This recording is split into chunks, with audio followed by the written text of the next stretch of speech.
Diamonds in the sunset shining. Yeah, I got beats, but I ain't done yet rhyming. 15 years, 10,000 hours later, I'm flying out to Maui in some $1,000 gators.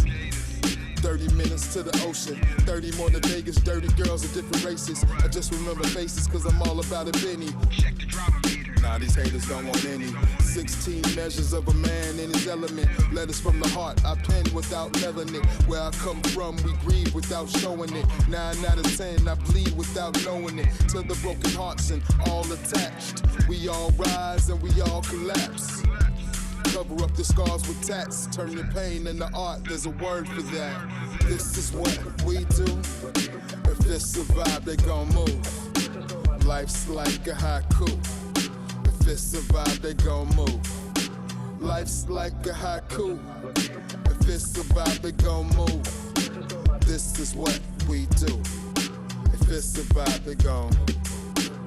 How can I be salty when knowing life is sweet? No matter how many faulty, my pathway they won't impede. With me they cannot compete, intellectually elite. Determination to keep, dedication is more than speech. Like the hand of time, I hope to reach the master with this poetry. Extending past the rhymes, fashion, lust, and love of pageantry. Will mix white and deity. Lord, royal majesty for the system governing rule underneath the anarchy. These tracks be eulogy, musical soliloquies. Therapy mixed with beats, cold pressure with the squeeze. Victim to victory, Valkyrie versus Victor Freeze. But why sweet with mystery? Masking misery, masking the energy of being alive. Self-five and show you're appreciating this vibe. Cause everything you've been through up to now, you will survive. And if you still ain't feeling nothing, you ain't doing it right. This is what we do. If it's a vibe, they gon' move. Life's like a haiku. If it's a vibe, they gon' move. Life's like a haiku. If it's a vibe, they gon' move. This is what we do. If it's a vibe, they gon'. This is what we do. If it's a vibe, they gon' move. Life's like a haiku. If it's a vibe, they gon' move. Life's like a haiku. If it's a vibe, they gon' move. This is what we do. If it's a vibe, they gon'.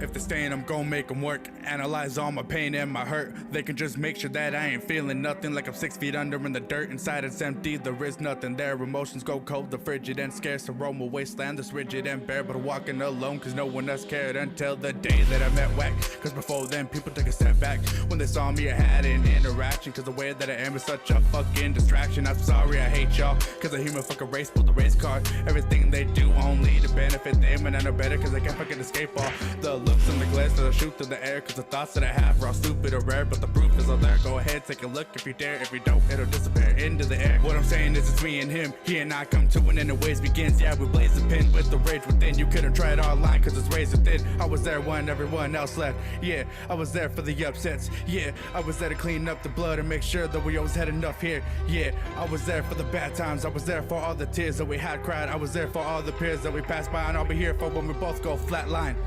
I remember way back, little hothead stirring up pots, got my ass beat proper. Matter of fact, so bad that I really don't recall anyone but my mom and the doctor. Save for one face, the one I'd wake to. But moments after my sad defeat, my brother Davey wipes blood away from my neck and face and pulled me to my feet. Now, if I ever got my ass beat, there's zero. Anybody ever had beef, there's zero. If I ever took heat from every person in my life who ever turned their backs on me, it's still zero. One constant improvement, so the only one stays true to the movement though. We progress like we master and student though. Neither one is the other, same time we both now want him Then again, you gotta go through me. Godspeed, though my homeboys built like Chewy. I'm solo to that, and we never alone. Though we rollin' the folkin' until tattooing. Nobody's ever gone it the way in the way that my boys is to this very day. Where before we were waste. The days are the days of confused little dudes barely paving the way. And I'm thankful for Dave. I give you the truth. Couple times you get me from giving in to a noose. Couldn't hide it, he saw through. Them wits been sharp as a Ginsu. Everything that I've been through, him too, cause he chose to. And I couldn't say the same about most dudes. That's my motherfucking brother. Anybody try to touch him, gonna have a shitty time when I approach you. Anybody gonna step to me, gonna step to him, and vice versa, bitch. You're gonna hate us like a nervous switch. You're gonna love us when the verse switch is pertinent. Flows that I'm working with wouldn't be good if I didn't work a bit. If I'm gonna go ahead and break the surface, then damn right I'm bringing with me. We deserve the win. Hold up, wait, try to buck on my team. If you give me just a second, I'ma bust on the scene. All black, red tie, bloodlust, but to see we are wolves in the park and surrounded by sheep. On these grounds we're kings, so we're down to our feet. Now you know how I felt looking down upon me. Flows that are both bring you walk down to your knees in the ocean of ways you will drown in the deep. Yeah, try to stand at him and me and get defeated. If you wanna keep your teeth, and I should just fucking beat it. Unless I'm heated up to boiling and know within your presence, and I'm beating you instead just to teach you a lesson. Never question my loyalty, solid, no extent to what I do to make sure my boy got it. If I got a stacked wallet or I got a flat wallet, every dollar that I earn made me both made profit. More family than most of my family, cause most of them know that I know they can't stand me. You think that I'm sad, G's. Dave's here and he's all that I damn need. Bitch, please, I was ruthless. True shit, didn't think I would give two shits when we met in the school ditch. Years passed and we tied as a noose. Aforementioned, I'd use on myself, but I moved past all that, cause my boy had my back. I'd be damned if I die before I pay his ass back. Fuck that, I'ma be here light in the dark of the night with the brightness of guidance to help my boy see clear enough to make it through safely. Do the same any day, anytime he may need. And I made these rhymes to explain that our time isn't close to beating up my motherfucker till we die.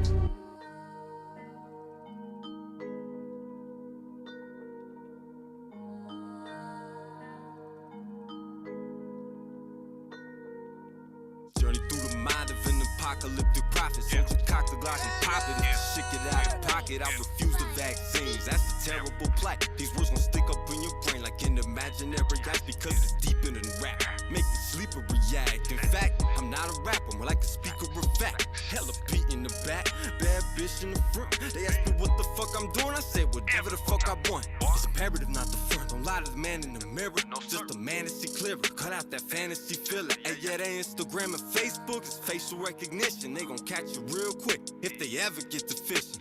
Dipped is so efficient, bitch. I'm 10 toes solid. I acknowledge the threat, and I'm careful how I move around it. Walls they got is now, and everywhere resides. You in disguise. Fake rappers gon' be part of our demise. Persevering in these times. Paranoia is practical. Sliding through, making moves. All decisions is tactical. But the devil rides my shoulders. So anyone can get it. Peep the brain on the wall. So people really lose their minds. Get it? Could this be the end? Could this be the end? Or just a new beginning? Losing lots of friends. Losing lots of friends. Make it hard to keep on living. Third eye wide open. Third eye wide open. Escape that mental prison. Could this be the end? Could this be the end? Or just a new beginning? Taken way back in total hindsight. Why DMC always showed his ass for that limelight? Some positive and negative aspects, wrong and right. We're all known to wear the noose, be it loose or tight. Gotta say truth in spite of lies and the industry hype. Cannot pick it off the tree if the fruit isn't ripe. These foolish types thinking they can war without stripes. Only ready in the day but can't handle the night. So how would you fight, motherfucker, with time depleting? Preparation of the rations come before the eating. There's no defeating a king or queen that's ruling everything. And that kingdom resides inside of each and every human being. Don't cut the string, who knows what life can bring. Must disrupt the cycle prior to you breaking the ring. And no player is flawless. Every record takes a ding, but they gotta keep on pushing to build a dynasty like the Ming. Could this be the end? Could this be the end? Or just a new beginning? Losing lots of friends. Losing lots of friends. Make it hard to keep on living. Third eye wide open. Third eye wide open. Escape that mental prison. Could this be the end? Could this be the end? Or just a new beginning? I ain't good with the softness. Dwell on the bottom, you forget what top is. Dope like a binge, you get nauseous. Don't hate on it. Pave it, them killers spray on it. You fragile, you new. Them goons, yeah, they prey on it. Circle small, you never say you ate on it. Only death, you wait on it. Them rule makers ready to round us up. Life wild, live it how you live it. Better mean every sentence you spittin'. Yo, put your mask on, do as you're told. I got a mask on, ready to unload. Yeah, they know I ain't never fold. Got eyes on peeping. God couldn't kill my demons. California wasteland, razor blade wristbands. Sharpshooter like a hitman. Ill for real, I'm it, man. I am legend like I'm living in the aftermath. We got stars inside from the last crash. Never dissect me like a lab rat. You want blindfolded truth, man, you can have that. I'll always be a deviant, ain't nothing about me straight and narrow. Seen as a ladies man, but my mind casts the darkest shadows. Victim of my vices, I can't front like I'm righteous. Black clouds above my head, so I can't see just where Christ is. They say stay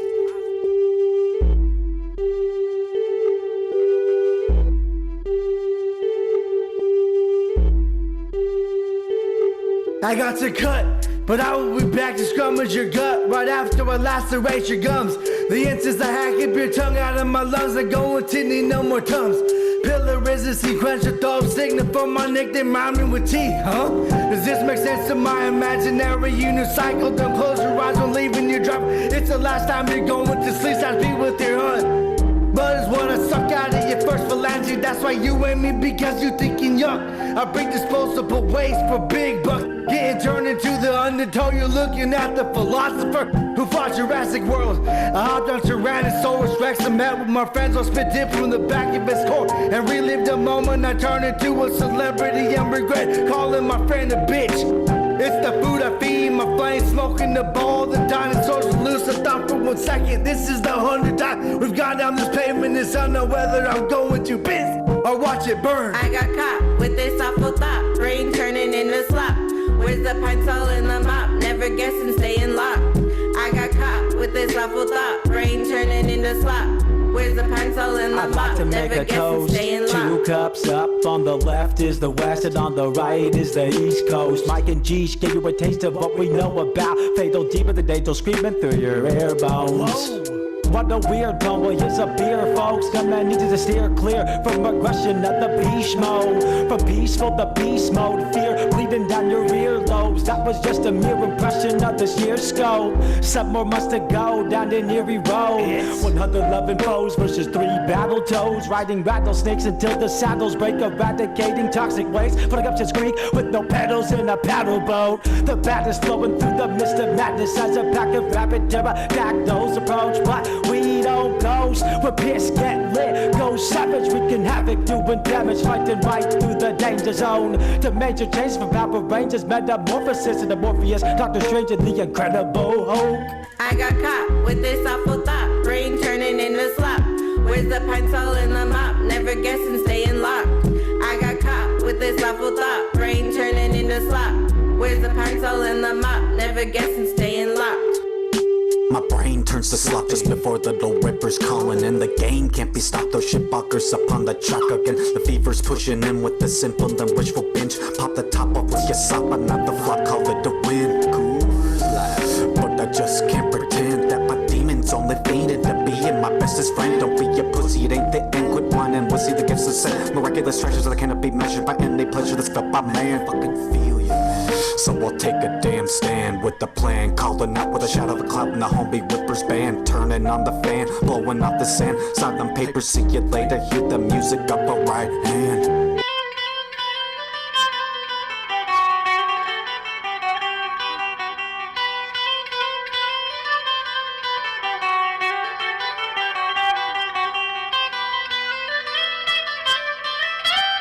I got caught with this awful thought, brain turning into slop. Where's the pencil in the mop? Never guessing, staying locked. I got caught with this awful thought, brain turning into slop. Where's the pencil in the mop? Never guessing, staying locked.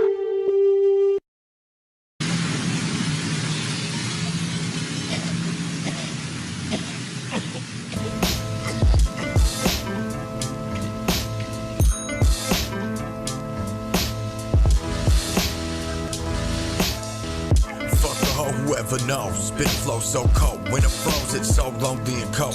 Who to trust? Asking that's cold. Telling man the man ain't shit unless he accomplish every goal. I ain't rapping less to beat cold. I ain't rapping less than 16 go. Fuck it, beat the pussy till the pussy folds. Y'all cats worry about the topic, but the topic's straight cold. Real bullets flying outside, it snows. Real families dying outside, it's cold. It's still icicles with the hoodie and the shirt. Real people being buried in the dirt. Saying the type of shit makes my heart hurt. Scars are real, but homie, that's how frostbite works. It's so cold. It's so lonely and cold. It's so cold. It's so lonely and cold. I know I could be a jerk. Not grown up with a lot of friends and so lonely and cold, that type of shit hurts. You can catch me, but you can't throw me cold. My feet stay warm, but my head's cold. You can wear a jacket, but it's still cold.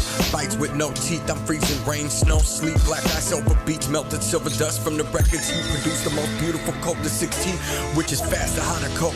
Why do you feel so hot when you cold? Why do you get cold faster when you old? Food spot closed, cold. Phone dead, cold. Bitch won't give me no head cold. Closer to the ground, I grow cold.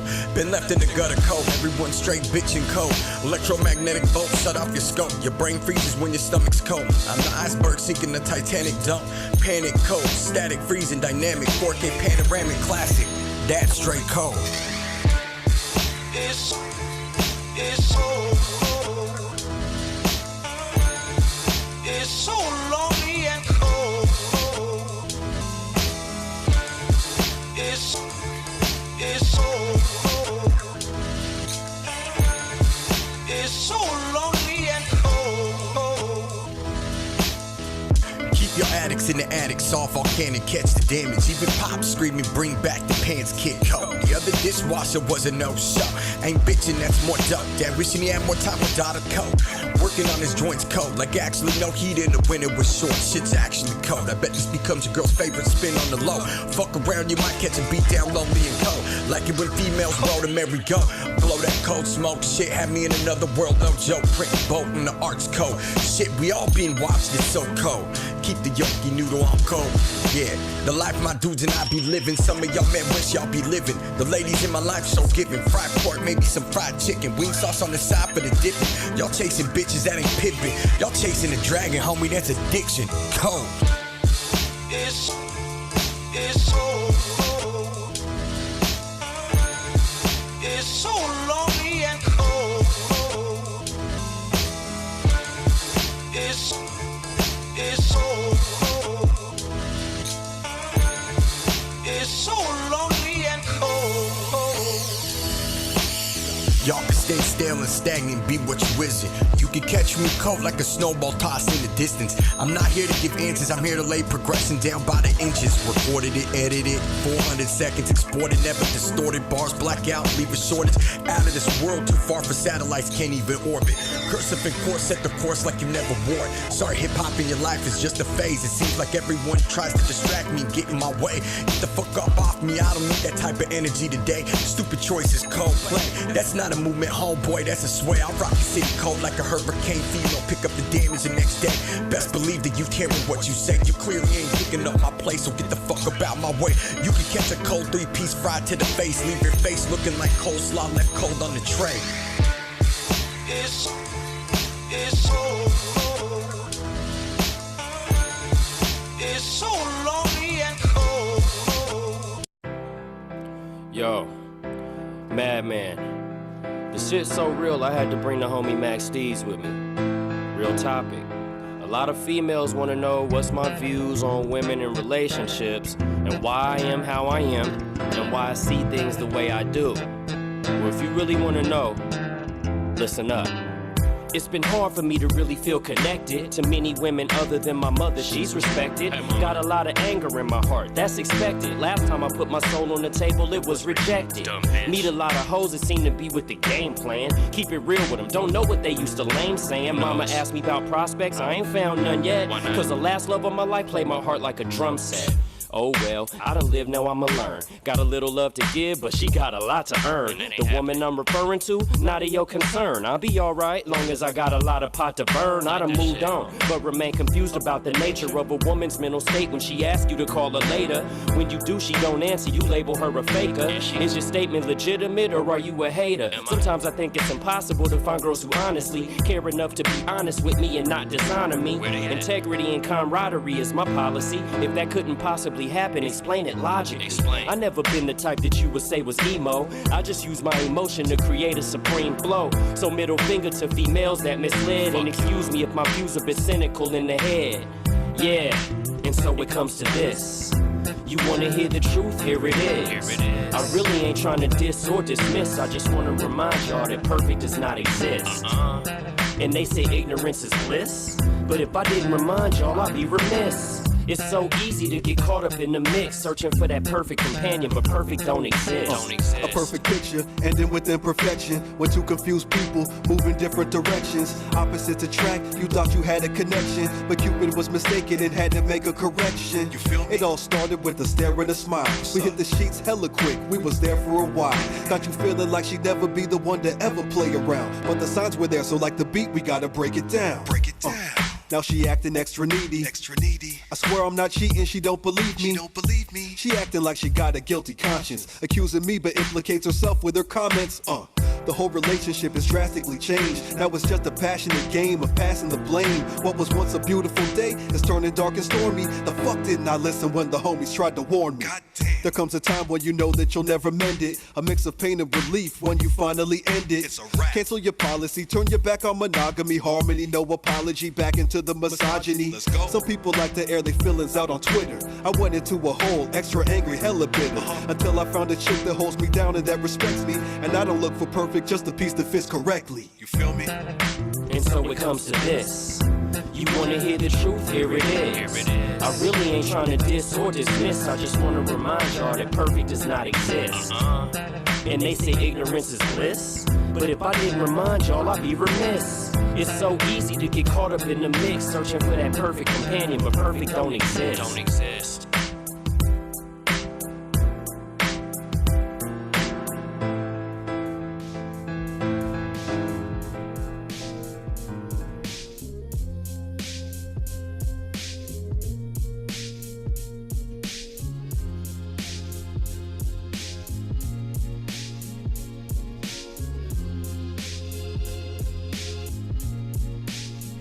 Yo, I came to disconnect you from the counterfeit. Cause when it's all said and done, it won't amount to shit. It ain't authentic, best believe I'm staying out of it. Middle finger lingers in the air to those who doubted it. Every blessing counted it, even when you counted me out. I rise above pseudo artists only down for the clout.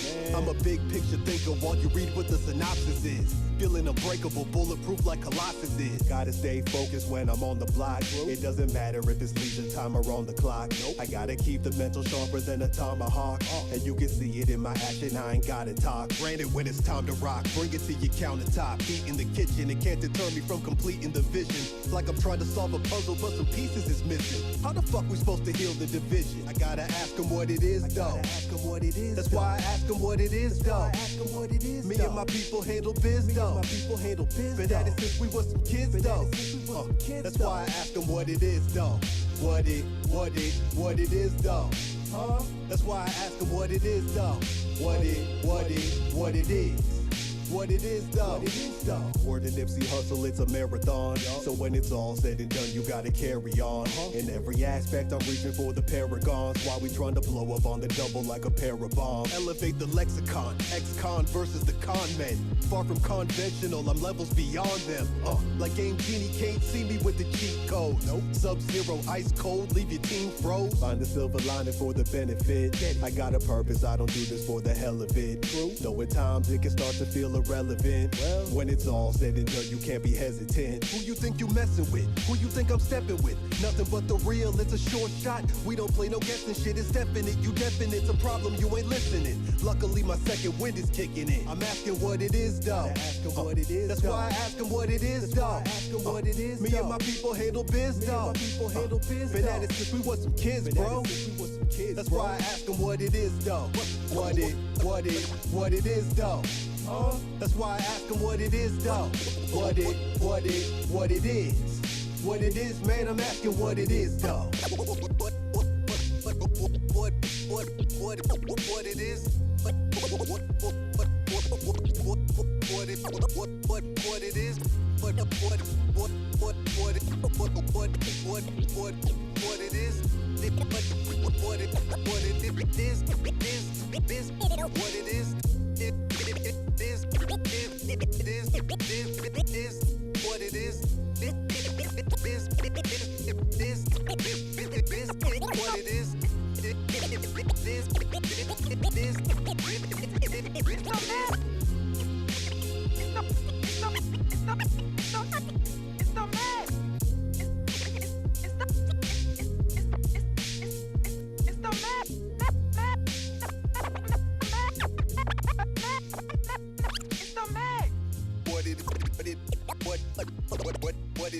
what it is. What it is.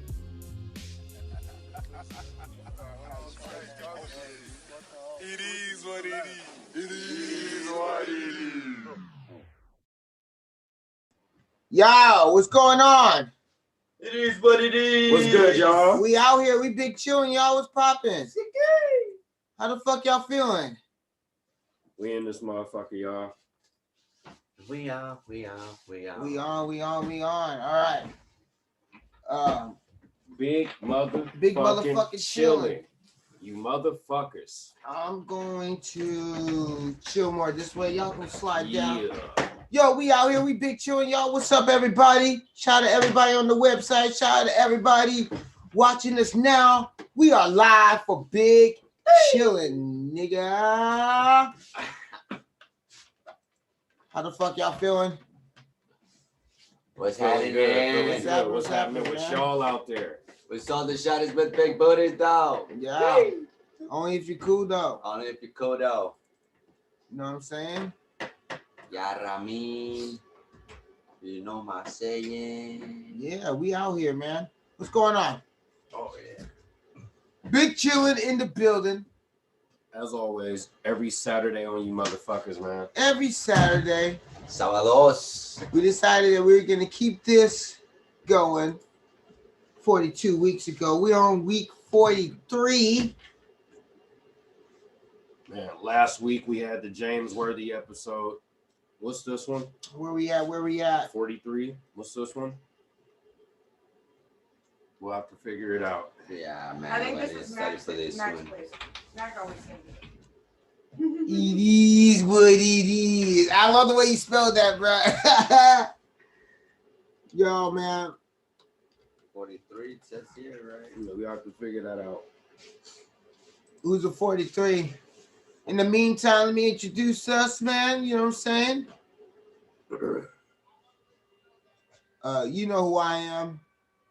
YDMC in the motherfucking place to be. You know what I'm saying? Yes, sir. Yes, sir. We got Madman RDV. What the fuck is up, y'all?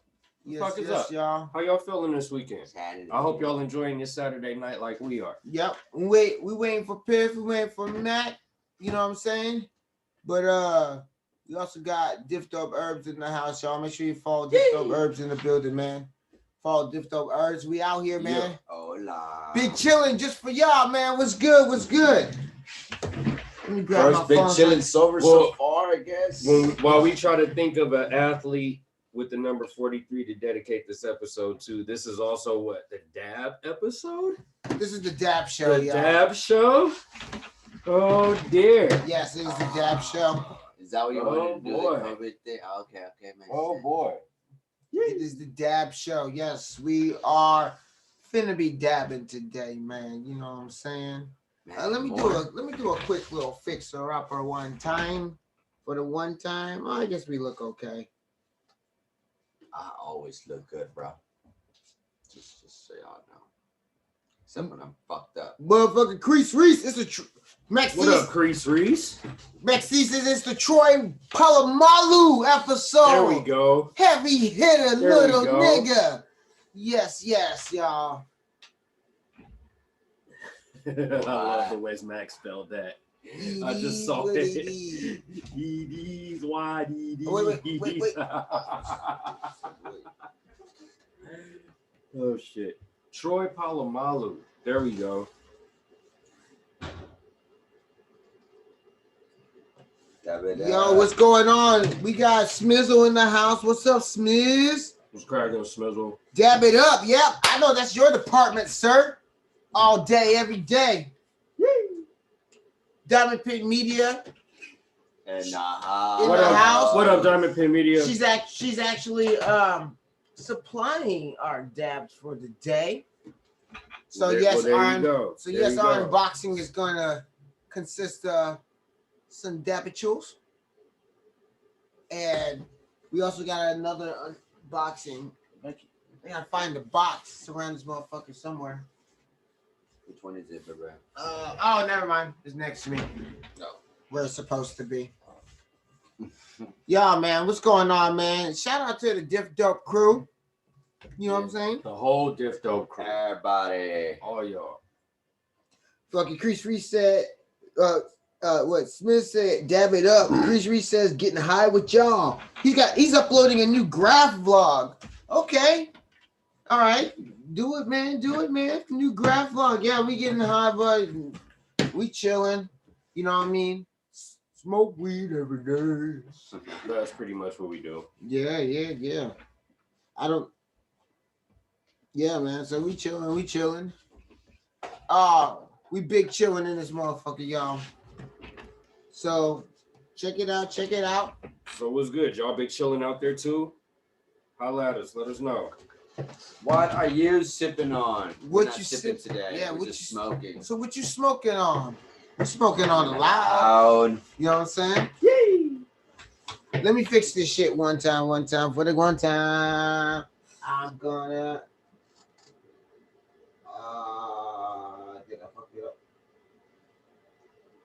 Chris Street said he just did some rollers in Alameda. Hell yeah. That's what's up, man. Keep the art alive. See, it is the problem. There was a problem when I thought it was a problem, and it's not a problem. Excuse me. Pardon my handprints. 5 times. The Hall of Famer. Yeah. Oh, man, we chill, man. We good to be chilling with y'all, man. What's up, everybody in the building? Man, I want to shout out Mr. Juice, man. He had his album release party last night. That shit was bumping. So cracking. We had a chance to rock that thing. He rocked that thing. Piff Habanero put it down. Man, so shout out for having us out to your little castle out there, man. Yeah, thank you very much for having us. Letting us put our Div Dope thing on that. Yep. So yeah, man. Shout out to Mr. Juice. Shout out to Piff Habanero. Shout out to Butch Swim. Yeah. Who's lighting shit up all night. Shout out to Kobe. Had some great mixes last night. Yeah, we had a lot of fun last night, man. Mr. Juice, yo, make sure you guys check out. And it was just the right mix of artists showed up. It was great. Yeah, it was good. It was great. There was music, comedy. There's music. Shout out Derek the Destroyer. Derek, no pasta people. Chowder. You know what I'm saying? The comedy. Motherfuckers. Chowder soup. Fuck soup. Chowder motherfuckers. Soup is good. I don't care what Derek say. I agree with you because I love soup too. Soup is nasty. It's just. Sorry, guys.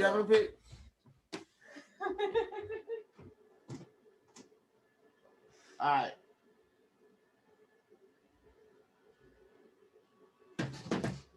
Man. He said, "What up, Butch?" He said, "What up, Herb?" Yeah, we in the building. All right. So yesterday we had an album release party. Yeah. Hockey Mask and Body Shots. Hockey Mask and Body Shots. Mr. Juice. Part 2. It's a second one. So if you've been following what we've been doing, man, you've been following part 1 of Hockey Mask and Body Shots, and that was a smacker, y'all. That was a super smacker. We had 3HD on all different tracks, and it was just a really, really great project. Appreciate Mr. Juice for including us. Boom, that's what we just dropped yesterday. Mr. Juice, Hockey Mask and Body Shots Part 2. All right, and you still got the Dragon on all different tracks. So once again, shout out Mr. Juice for Oh, you want that? So shout out Mr. Juice for the invitation and the party. Yeah, Yep. man, that shit cracked. That shit Yeah. definitely cracked. Good food. Shit was delicious. What's Hey, up, Wishbone? Juice put it down with them ribs though. Juice put it down with the ribs though. Oh yeah. If you didn't know Shit Mr. was Juice fire. could get down on the BBQ, With we the found out BBQ, yesterday, with man. the smoked ribs. Shout out, man. We got Louis Bones in the house on the chat, y'all. What's up, lady of the night? Make sure you guys of the night. keep pushing that shit, video man. smack. We about to put that shit on our website too, man. So we said, he said, what up, Louis Bones in the building. Shout out to Diff Dope crew, man. Yay. Yeah, man. Shout out Louis Bones. Shout out Diff Dope Security. What's up, Little Bones? Diff Dope Security in the building. Don't run up on the fortress. No, it was just like, he's like, we big chilling. What the fuck I'm in the room for? Get me the fuck out of here. Now. If you was to ever try to show up, locked doors. if you was to ever try to show up to Diff Dope headquarters uninvited, it would be big problems for you. Just big trust. problems for disrupting big chilling. Yeah, could you imagine? Oh man. Diff Dope Security. It's yeah. Yeah. That's how he walks around the house. It goes, I heard no more locked doors in my head. Just I'm all thinking because there was a joke I had with one of my exes, dude. No more locked doors. Yeah. But she was like code for I want to fuck. Wow. In public or like I mean no more no locked one doors. knew, That was so, just yeah. So it's like being at the bar and you really like, hey, I want to go. So I want to go bone. It's like, no more locked doors. And then she kind of knew, all right, it's time to pay and go. That's whatever works. Yeah, that's And it's best if it's something that's not blatantly obvious, so that works. Yeah, me, I'd be like, hey, come on, no. Come on. And I just be in the back, man, like, I'm just trying to fuck, bitch. I'm just trying to fuck, bitch.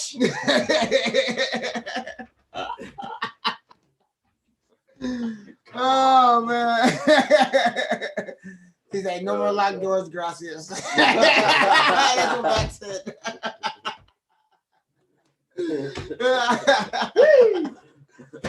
Oh man, it's good to be back, big chilling with y'all. But yeah, man, recapping last night, man. Last night was dope as fuck. Hell yeah. We had live comedy from Derek the Destroyer. We got some live comedy from Butch Swim last night. It's a here. They both did their thing. They both did their thing. It's a little here and there thing. What they call Mr. Juice calls them spin bad. Yeah.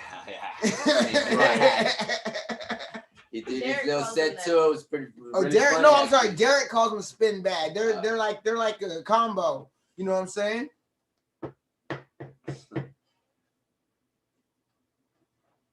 Oh, you said we're glitched? What'd it do? All right. We got Vicky in the house. What's up, Vicky? Big chillin' from Canada. That's what's up. Thanks for letting us know about the glitch. Yeah. Oh, yeah, you can go right now. Big Jill. All right, so we got where'd they go? Oh, in front of my face. Those are the things we often miss. Yeah, man. It's always in the last place, man. It's always in the last place. I hate that shit. I don't know. I don't see a glitch on my phone though. So yeah, I don't see one. Maybe there's what? Maybe there's a cross glitch somewhere. All right, y'all. What? All right. So we have this episode is deemed the dab episode. We picked up some sugar shatter today. Yay! That we're gonna try out. Shout out to Ghost Collective, who have been supplying several quality dabs over this pandemic period. The fine gentlemen and gentle women of Ghost Collective, we salute you. And we also probably coughing our lungs out. Now, before we get into all that shit, though, I wanted to give a special shout out to I want to give a special shout out to the Diff crew, but mainly for the fact that most of us are gearing up for Vegas life, and Yes, sir. And then the rest of us have been dropping nothing but content, like content after content after content. Shows are coming back. You're about to see the shows come back. Oh, you can't see us. I've been looking forward to that. Yeah, I don't know what's going on with that. That's that might be one of your connections or something, but I'll keep working on my end. It says we have good streaming right now. But stay on with us. If you can't see us but you can hear us, then we can't see you either. But you know, we'll be glad to know that you're here. So thank you for checking in with us, man. But shout out to the Diff crew. Everyone's putting out projects and music and content and visuals. You got Transformations 408 working on a new transformation series. Okay, so we're gonna be filming that. Shout out to Kyle. Shout out to Kyle. Hey, Kyle. He been out here working his ass off. Literally, he has half the ass that he had before. He's worked it out. All right. Come to Canada. I do. Come to Canada. I want to come to Canada so bad. I do. We have so many like connections in Canada that we haven't been able to like physically reach out to. So, but one of these days we're gonna get out there. Preferably when it's not snowing because I don't do cold very well. But yes, we definitely want to come out to Canada. We definitely want to touch down to the homies back on the East Coast. It's been a minute. We never got to get our Europe trip in. I mean, that was kind of gonna happen. Our Thailand trip was gonna happen this year. Man, we got some catching up to do. True. Because there was a lot of shit that just wasn't able to happen. Yep. So, but we will be globe-trotting sooner than later, here, there, and everywhere. You know what I'm saying? I see what you did there. You know, come check us when we touch down. When we touch down. Yeah, man. Oh man, I can't wait. We are literally 3 weeks away from that trip. Yeah, that's just gonna be amazing, man. Let's see. Shout out to all the crazy crew. images and dancing in my head of trouble I can do. I mean, things we can do. Trouble y'all can do. Yeah, we're gonna need. He has to be there Sunday. Y'all technically, you know, we can damn. Zoom y'all. He is the you know. I can't phone mine in. He can't phone his in. I mean, I'll try, but I don't think I'll be able to do that one, y'all. Dickie says it's been a minute. She don't do snow. That's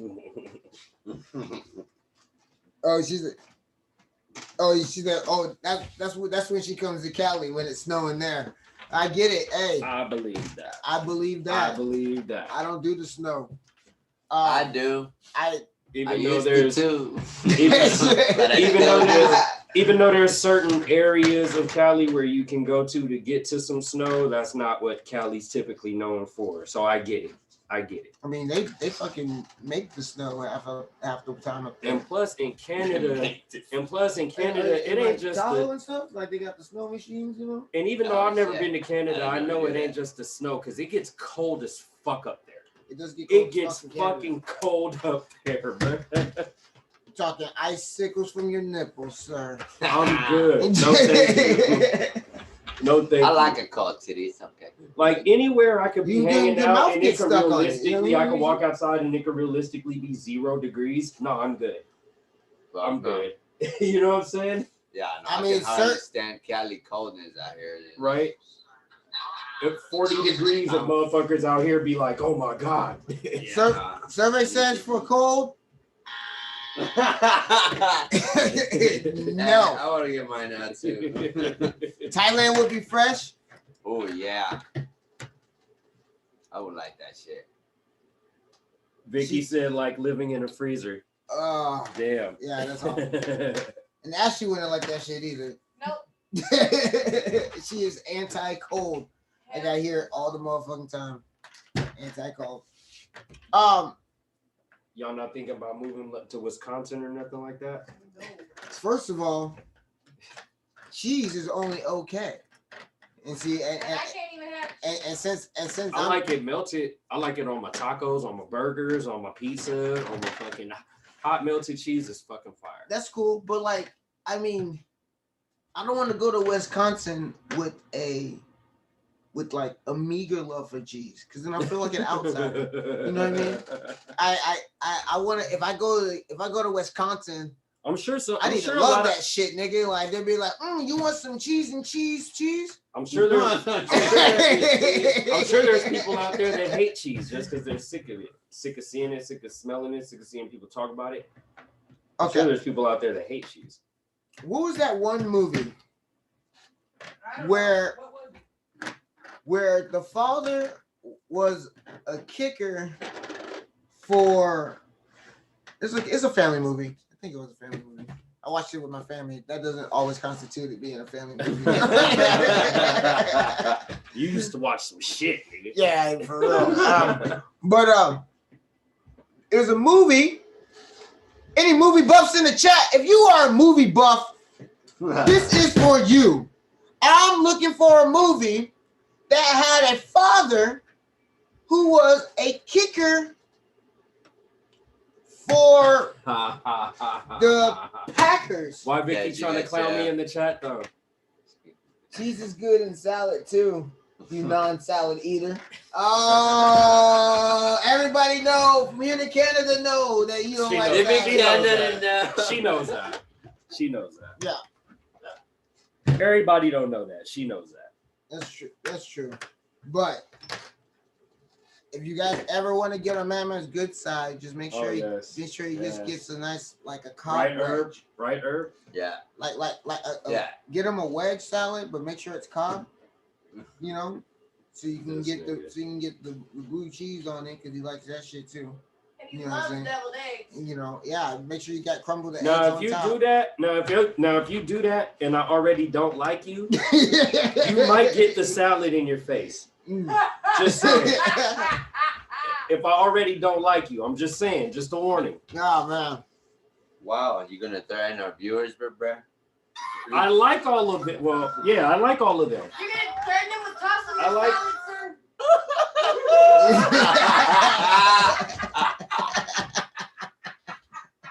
Anyway, no one said anything of the sort. Jesus.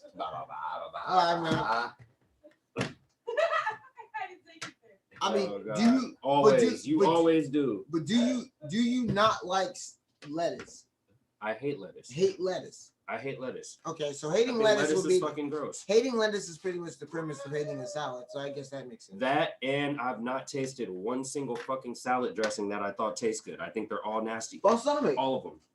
Bro. Italian. No. Vinaigrette. No. All of them are gross to me. Red wine vinaigrette. No, I don't like Not any even of them. Thousand Island? No, I don't like any of them. Raspberry camote. No.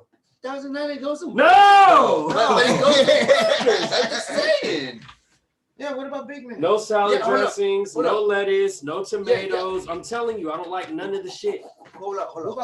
Tomatoes are fucking gross. Okay, but I do got this question now though. When you eat a burger, okay, but do you eat it without the lettuce? I'm not gonna eat a fucking salad. This up security is like, who the fuck is at my door? Who the fuck is at my door? I'm not about to eat and a he's salad. Going out there to check yeah, which one's gonna open the door? He doesn't have opposable thumbs, but he'll figure it out. And you better be a welcome visitor if he opens. Taco salad. Taco salad. I love tacos. That was. I don't know what that was. Well, he said taco salad. Whenever someone says tacos. Taco salad. Dog just opened the door? Yeah. Yeah, he did. Dipped up security. We got Max D's in the building, y'all. Oh, Oh, now we got something to mix with the Sprite. Ciroc We just had Sprite boys before are Max showed up. back. With the little Sprite. Ciroc And boys before are you showed up, we had back. Sprite. With the little Sprite. Ciroc boys are back. We got Max Summer D's in the building, y'all. Citrus. What up, what up, what up? Summer Max D's in the citrus. house. What's up, big brother? There's another Jerry right there. What's up, bro? Max D's in the building. Yup. Yup. It dragged ass, didn't it? Pretty much. Yep, they dragged ass too. Might as well get some big chillin. Yep. Shout out Mr. Juice for Get off the job today. Get off the job today. Nah, you got hell other shit going on. Yep. A rare Saturday off, huh? Yeah. Well, Okay. Well, at least you had the Saturday off. Shit. Hey yo, the last thing I heard before I came in was it?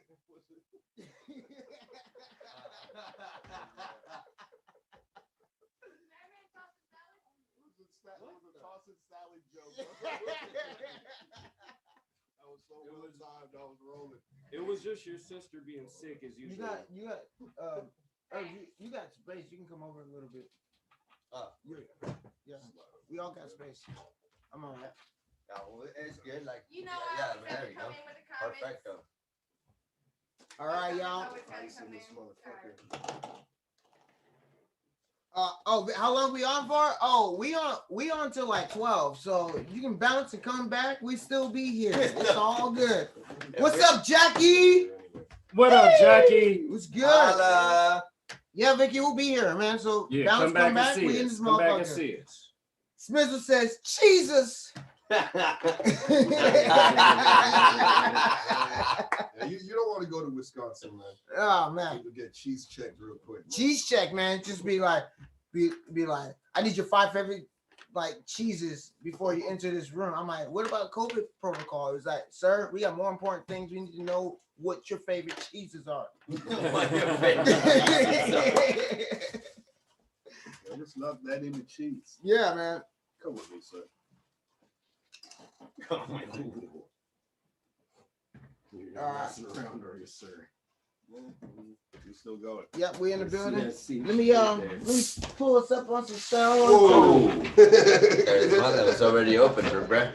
I bet. I gotcha. Yeah, Okay. kind of wearing Sprite now. Got him. Thanks. It's the christening, you know. All right, y'all. So it's a dab episode.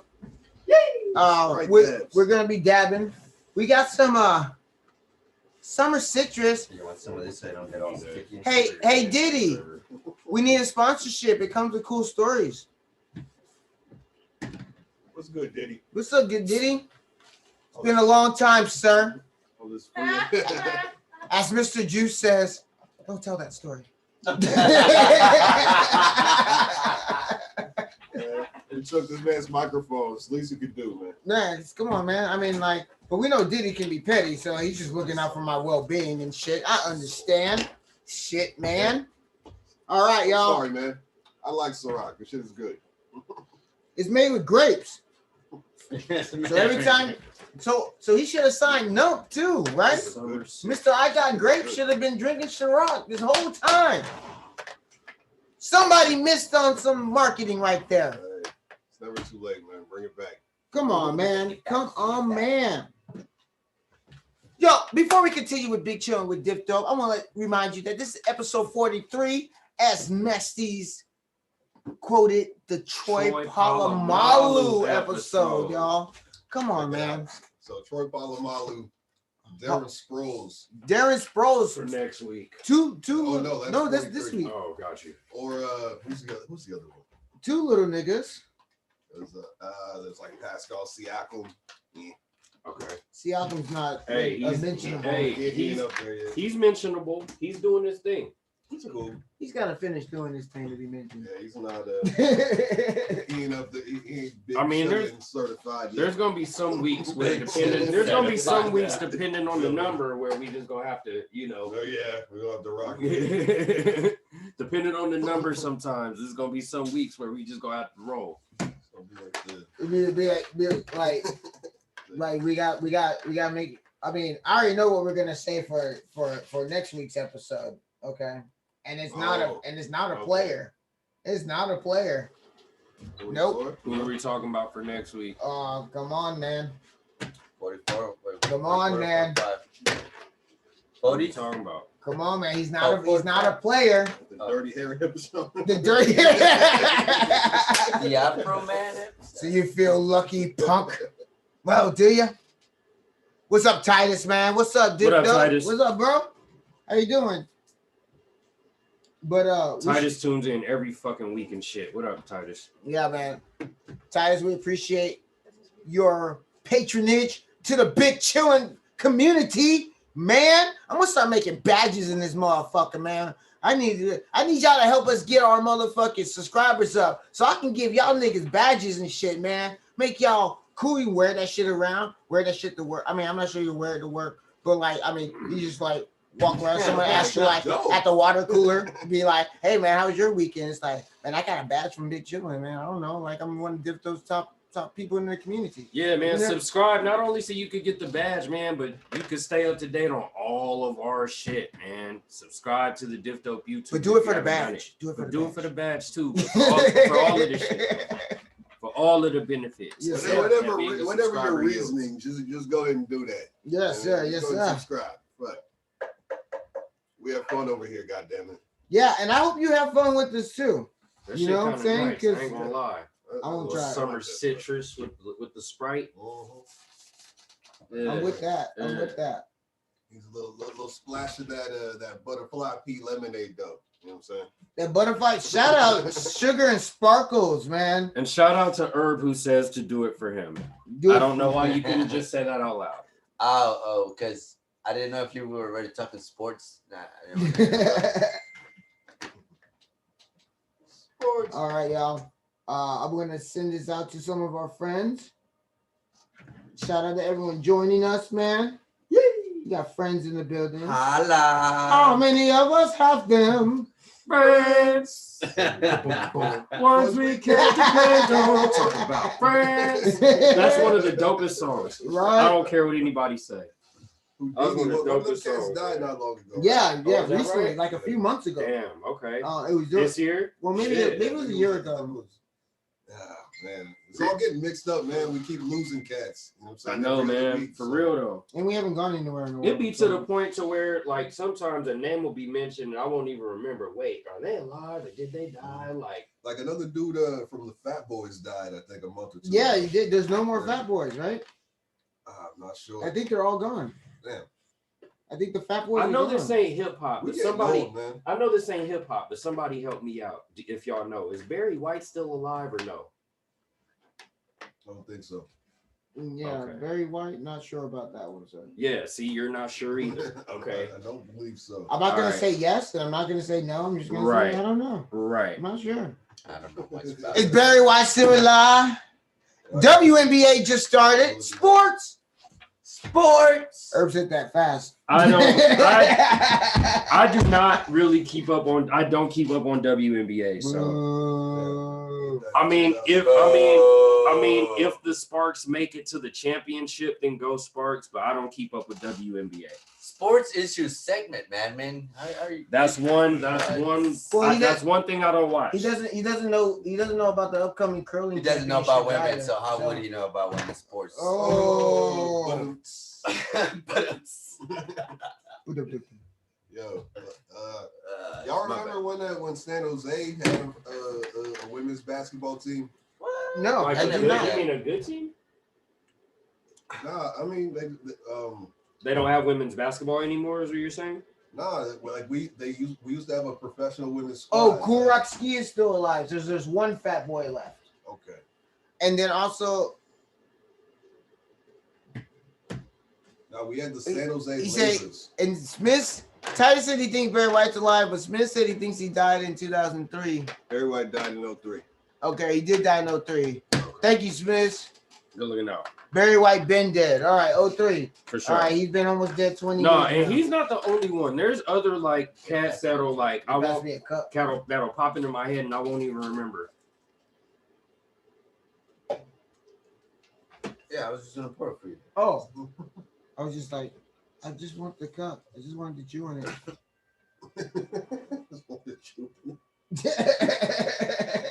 Dude, what? Wait, is that all drink? You trying to kill me? With a little Sprite. With a little Sprite is right. And I thought you wasn't gonna drink There's no Sprite actually with no that. That's Sprite why I on was that looking when at I it gave like, it to ooh. you. So You want a little ice? Ooh. I would like. I Oh, would love a yeah. little ice. I would love a little ice. Oh man. Need a couple cubitures. Yeah, that was good looking out right. Got a couple cubicles Looking out and right there. cutie. Well, San Jose Drink way better. had an ABL team. Oh, Yo, you know, that makes the drink way better too. I was already there. The Lasers. Rocks. We're the The Lasers. San Jose Lasers. San yeah. Jose Lasers. It was like because when women's basketball started, they had 2 leagues, I think, if I'm not mistaken. Mm. It was WNBA and there was the NB something else. And so the NBA, So whatever it was that another was the professional league? It became the American Basketball League. Is that what happened? Yeah, right. Oh, I hey. don't even remember, man. So there's this. They ended up folding, and I Y'all- think some of the teams went to the WNBA, if I'm not mistaken. So y'all know there's a league of football that's going on right now. It's called the Spring League. Have y'all heard of it? I haven't watched any of it, but No, it's on TV. Yeah, I haven't watched any of it. I don't know nothing about none of the teams or nothing. Are they but recognized players? I don't think so. I think they're Is like it players we don't know. XFL-ish? I think I think it's along the same lines, like arena football, XFL, fucking. But you follow what I'm saying, like Sports! XFL, arena football. I just think it's another thing like that. This shit tastes kind of good. Like It's like dangerous. It's dangerous. If I No. Okay. If I had a splash of OJ, bro, this would set off, nigga. We got some OJ in this motherfucker. I'm telling you, little butterfly pea but I've lemonade. seen an orange in there, though. Not with the Sprite. You know what I'm saying? A little butterfly pea Not with the lemonade, Sprite. some of them Orange- cookie cups. orange A little juice and- cranberry would Orange do it juice and right. Sprite A taste little hella good cranberry. together. I used to love Little orange cranberry juice would do it with the right, morning though. spritzers. Orange juice. Orange juice and Sprite with a little champagne. Oh That might be yeah. all right. Try that. Orange juice. I mean, like what? What's a mimosa? It's like an alcoholic Sprite and orange juice. Nah, the taste ain't the same. It's different. It's alcoholic Sprite. Get some Andre. That shit tastes like This Sprite. shit delicious though. Yeah, this is good. All right, I'm gonna leave the taste talk to people with taste buds because I don't have any of that. Yeah, but I think the Spring League. I'm assuming the reason it's called the Spring League is because it's supposed to be an alternative to, basically give you football when the real league is out of commission. So basically, since Vince McMahon failed again, they did still like the idea of having football at another time. So they found a way to do it, and aren't they still trying to do the XFL now? They Like, I did thought it. The Rock came in and bought a big old. That was the last. That's the last I heard of it. Supposedly he bought it, and then that was like, but I haven't heard nothing since then, so I don't know. He bought it. He's gonna sell it to somebody else. Like, fuck this, man. That is one rich motherfucker, bro. Oh yeah. Oh my god. That man Ooh, is Vince or The Rock? stacking The Rock. them up. The Rock. I mean, We all know about. We all know Vince. We all know Vince is. Vince is never hurt. Never been hurt. Vince is Champagne and orange J. Vince is Orange on J. He's on Orange J. Like Vince is a billionaire, bro. Or damn near. Damn near. What up, Lyrical Epiphany? Oh shit. What's up, Wes, bro? How What's you good, been, man? What's going on? How you been, man? Shit. That's what's up. We're gonna get you on one of these, Wes. I want to get the Get Litty committee on one too. You know what I'm saying? All my music homies, we're gonna do an interview with y'all eventually. We ain't stopping this. Oh, we and- still going, man. Yeah. I mean, honestly, like Big Chillin allows me to do several things I enjoy. Okay, allows me to be technical with things at home that never work for me and piss me off enormously. It also allows me to spend countless hours on perfecting our stream because I never have anything better to do on a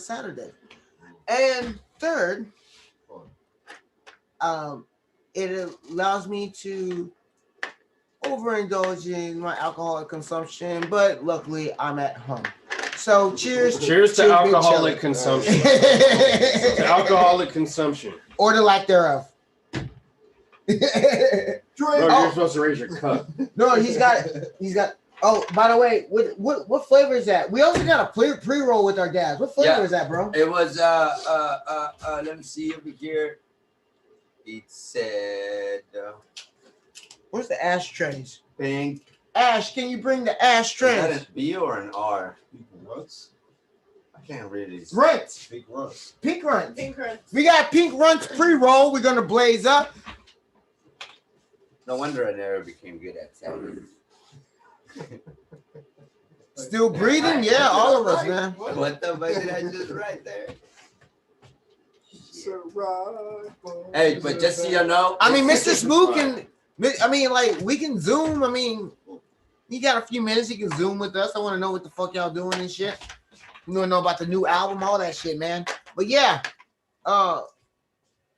where's the dabs already? Yes, I was about to say that, bro. Thank you. It's been like over half an hour. We haven't taken one. And Y'all just don't want me to be a part of this episode or something. Yeah, we're just like if we start dabbing. I'll just disappear basically. Why? Just like I'll just be like. He's gonna be like Don't disappear though. We gonna talk tonight. Yeah, he's gonna talk tonight. He's gonna Homer Simpson. He's gonna be like, he's disappearing in his You know what? As a matter of fact, maybe we should do certain segments a little earlier this evening. Steez! Oh man, we got some shit to talk. We got Steezy in the building. What's up, Steezy? What's up with the mead? We got a little bit left. Yeah, off the mead. Yeah. Sports talk is gonna be half me and half Mad Mayonnaise. Fair enough. Yeah. I have some sports talk as well. Sports talk is gonna be half me and half Mad Mayonnaise. You like? But I was thinking maybe we should do that early since this is the dab show. Yeah. I kind of want to see where that goes later. I want everyone to participate at full capacity. It's just the idea. Sports. Where is a lighter? Sports. Oh shit! You're throwing it to me. I'm like, I got quick hands. Which y'all know. Shit. All right, y'all. I wanted the dab show. We dabbing. Oh Lord. Show about to go all the way downhill. What y'all mean? Oh shit! All right, y'all. Ghost Collectors. They brought us Northern Lights, ice cream cake, and Black Diamond. Woo! All right, y'all. What? All indicas. What's up? Oh man. Okay, so it was all indicas. I let Diamond Pit be in charge, and it was a mistake once again. Indica. Shit. Fucking West said he got a few albums ready. Yep. He's been working. I seen he dropped the single the other day. I like that single too. It sounded good. Keep it moving. I slapped it a couple times. You know what I mean? You got a different sound, but it's real modern. Real modern. Where are we guys going? Northern Lights, Black Diamond, or Ice Cream Cake? Pick one. Black Diamond. All right, Black Diamond. Well, of course, she'll pick Black Diamond. Diamond. I was gonna go Ice Cream Cake, but we'll go with the Diamond. The Diamond. By the way, we one of these Mondays because we in the Diamond Pit. That part. Oh. All right, y'all. It's going down. Hitting the Black Diamond. Ace P, what's up, nigga? Ace P, what up, Ace P? We got. I want some kicks. What's up? I want some kicks, some shirts, and some dope Air Force One. We need to bring him through. I want a new father. Actually, I want to do a big chillin' where we can follow some of your process. You know, like Ain't nobody gonna pass out on dabs. Well, except for Matt. Oh yeah. Fuck it. You don't listen music by that, huh? Baton Louis says that we're gonna pass out halfway through the show. All right, Damn show. Man, bruh, I'm telling you, we need to get the sports talk not too damn late. The dab show. Remember the first time I dabbed with YD down in LA, and like we were just shout out Gilbert. Like an hour. That sounds like my college roommate the first time he took an edible. I took an edible with him, and it was his first time taking one, and that sounds like him at that time. Just like stuck staring. All right. That shit was pretty good. Pretty good for the black diamond. Oh, my first time I passed out like 20 minutes after. But Jimmy killed me though. He said he just got waffle. Steezy said he just got. No, it's not lit, bro. There's nothing in it. I just took it out. Let's do this shit. Steezy said he got some new shit called waffle cone, and it's hella fire. Oh, by the way, this is Sugar Shatter.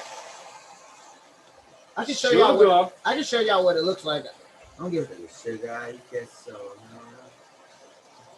The cost of living is so high. I hella hate it. I'm medicated. They hate to know my style. Cause they didn't make it. Hey, I know that song. I smile. Yeah. Like fuck all my problems. I fuck all my problems. I smoke the trees a fast time. Oh, that's Steve. All right. Yes. He's like, I know that song. I like the original. See, I like the remix too. I like them both. Dope as shit. They both dope as fuck. But yeah, the original one. That's just my. I still got the original tone in my head. You know what I mean? Yeah. That's my shit. Because it's more okay. So, hey, and HP said he'd be down for that too. Hell yeah. Let's go, bro. I'm down for that, dude. That shit would be different as fuck. I'm super stoked for that. Let's go. Let's do that shit. Hey. Well, he makes a custom Diff Dope Air Force One. Right. I'm with it. I am here for it. We can split it, bro. You want the left shoe or the right one? I'll take the left one. Just to make it quick, I'll have him paint some baby shoes, man. Hey, Lyrical Epiphany says, bruh, I fainted twice the first time. First time taking a dab. Shit. All right, so here's the story about Max Things and I. It wasn't my first dab, but it was definitely his. So we were at the homie's Gilbert house because we had a show in LA. And whenever we're in LA, we stop by the homie Gilbert's house. Shout out Gilbert, shout out Guillermo, you know, the homies and shit. And so my man Gilbert's a big dabber. I mean a big dabber. Like he'll dab like a gram or some shit. Like just sit there and do it all at once. Stewy, right? Okay. Real stewy. Like not even. We'll just dab a gram in one sit. Just dab a fucking gram, all right? I felt the heat for a second. Like we won. Yeah, close. So we went there and we had a fucking you know, the show was cracking and everything. We went over there to go bullshit and drink and take dabs, and we we're gonna go to another party. Cause we had another party like that we were gonna hit up and shit. So we took those dabs, and both of us got blitzed, like stupid blitzed. And we were gonna drive to this party, and we ended up driving to the fucking hotel. Like we had to pass the hotel to get to the party. But once we were at the hotel, we just pulled over inside of the garage and parked and stopped and like just sat there for like 10 minutes. And then we're like, oh, we were gonna go somewhere, huh? Nope, never went to that party. To be honest, I forgot about that party. Oh shit! We never went to that party. We were just like stuck mode. That dab erased that party from my mind. Damn. Because I don't know what made me think of it. I think I finally got over half dying in my head, and I was like, oh shit, we're gonna go party. And we're already here and shit, you know, but nobody's gonna move after that. Oh, you get that torch going. Oh yeah. Oh, I'm gonna use Oh mine. Lord. Oh, here, take this. This was not a good idea. So Ashley, do you All right. want to hit up yours on the All right, y'all. No, we Episode Pass me that, man. 43. Herbs and I dab like 10 times a day. So Yeah, I like my nectar collector better though. he's Fucking like dabs really do kill me. nectar stuck mode is what Yeah. fucking boy said. Yeah, no, it gets me stuck or it gets me like tweaked out. He like said I he want to fainted start twice cleaning. his first time. Yeah. Damn. I mean, Wes I said mean, he did fainted you twice like his first faint, time. stand up and faint again, or like? I was thinking about that. Yeah. I'm just like, How long? What was the? What's time up, frame? Kyle? What up, Kyle? Shout out to the family in the building today, man. Showing up majorly. They for always Big come Chillin'. through. They Yes, always sir, come yes, sir. through. Last week we had the homie Stevie Sasquatch said couch Josh. lock. Couch lock. Yo, Oh, last week's episode was damn good.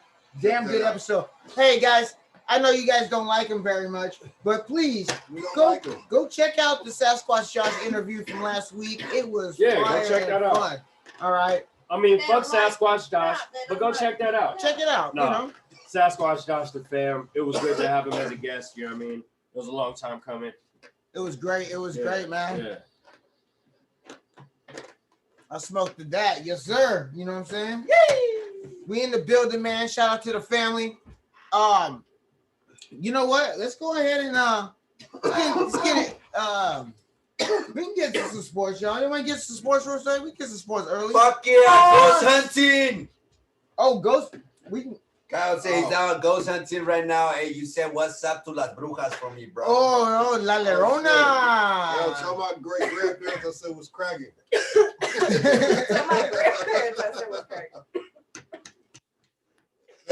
La Llorona. Who are you ghost hunting with? Who you ghost hunting with, Kyle? Reals, Kyle. And tell them to tell fucking Genghis Khan I said was pop.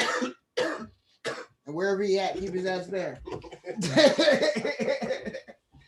Yo, ghost hunting though. I mean, shit, you need to take my nigga Chris Reese with you next time, man. Shit. And We need me. documentaries, man. And me too. Chris and I are gonna try to get some live footage from the plunge for y'all. You know, we like going there anyway. That's where we shot fucking Hello Goodbye. But we're gonna try to get some EKGs or some shit, man, and try to pick up some activity. Activities. But yeah, man. All right, man. So before we get started with our sports segment, I wanted to hold up, chat. Knicks got a better record than the Lakers. Steezy already shooting. There's a Max Steve's game. Yeah. Every time Mac rubs his hands, you gotta take a shot.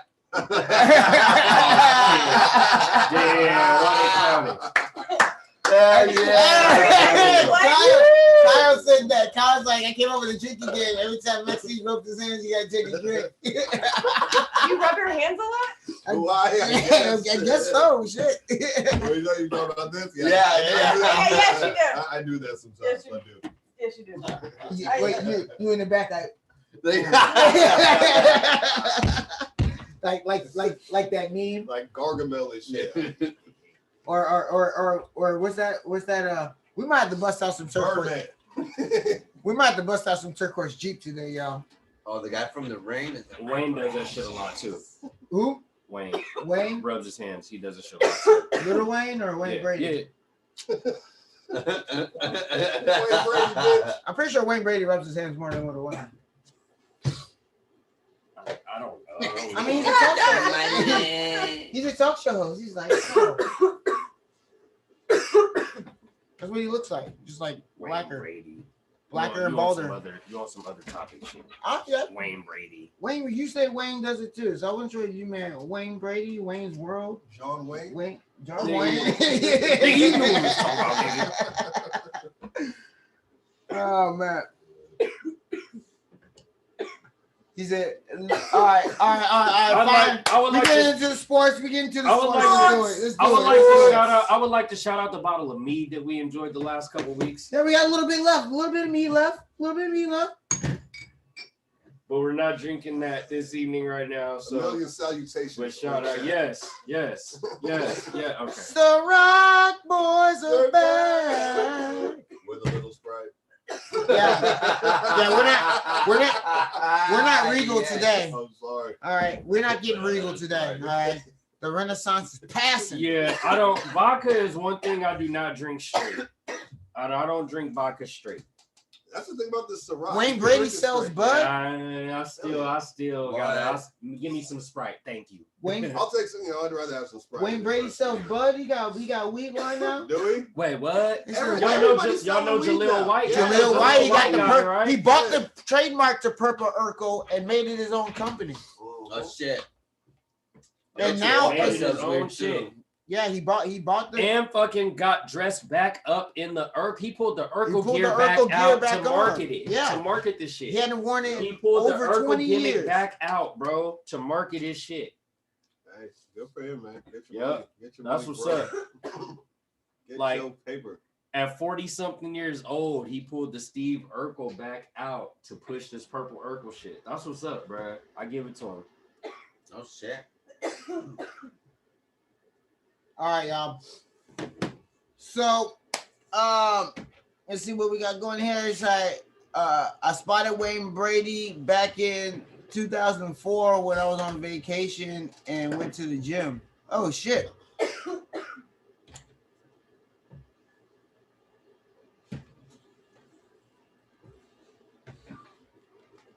Fucking oh shit. That's crazy. Vicky says YDMC. Go back up. Kyle said I've never tried mead. Is it good? It's hella good. It's damn good. It's pretty good. And Pretty Omen made it. Omen made Yeah. it, so it's fucking fire. Come check it out. Vicky said, did YDMC you guys get hitched yet? Congrats to both of you. No, we are getting hitched in like 23 days or some shit like that. Vegas, here we come, motherfucker! Yeah. Oh, debauchery. Oh my god. Who's, Yeah, it's gonna be so and great. then Kyle says, whose bud is it anyway? For Wayne Brady. Is that what Wayne Brady's gonna call it? Whose bud is it anyway? Oh shit. That's hilarious. That's hilarious. Fuck yeah. Diff Dope Comedy. Diff Dope Comedy. Kyle's gonna do some sketches for us, bro. That's just gonna be hella funny. Like real shit. Kyle's gonna do some sketches for us. We're gonna make sure. All right, we're gonna work on that shit. Yay! All right, y'all. So we're gonna work on some. We're gonna talk some sports. In a brief second. In a very brief second. Go Dogs. Let me get our sports family on the chat with us. If you guys didn't know, we have people yeah, we have people that join just for our sports segment. So yeah. Yay! Sports athletic competition. Yeah. Physical exertion.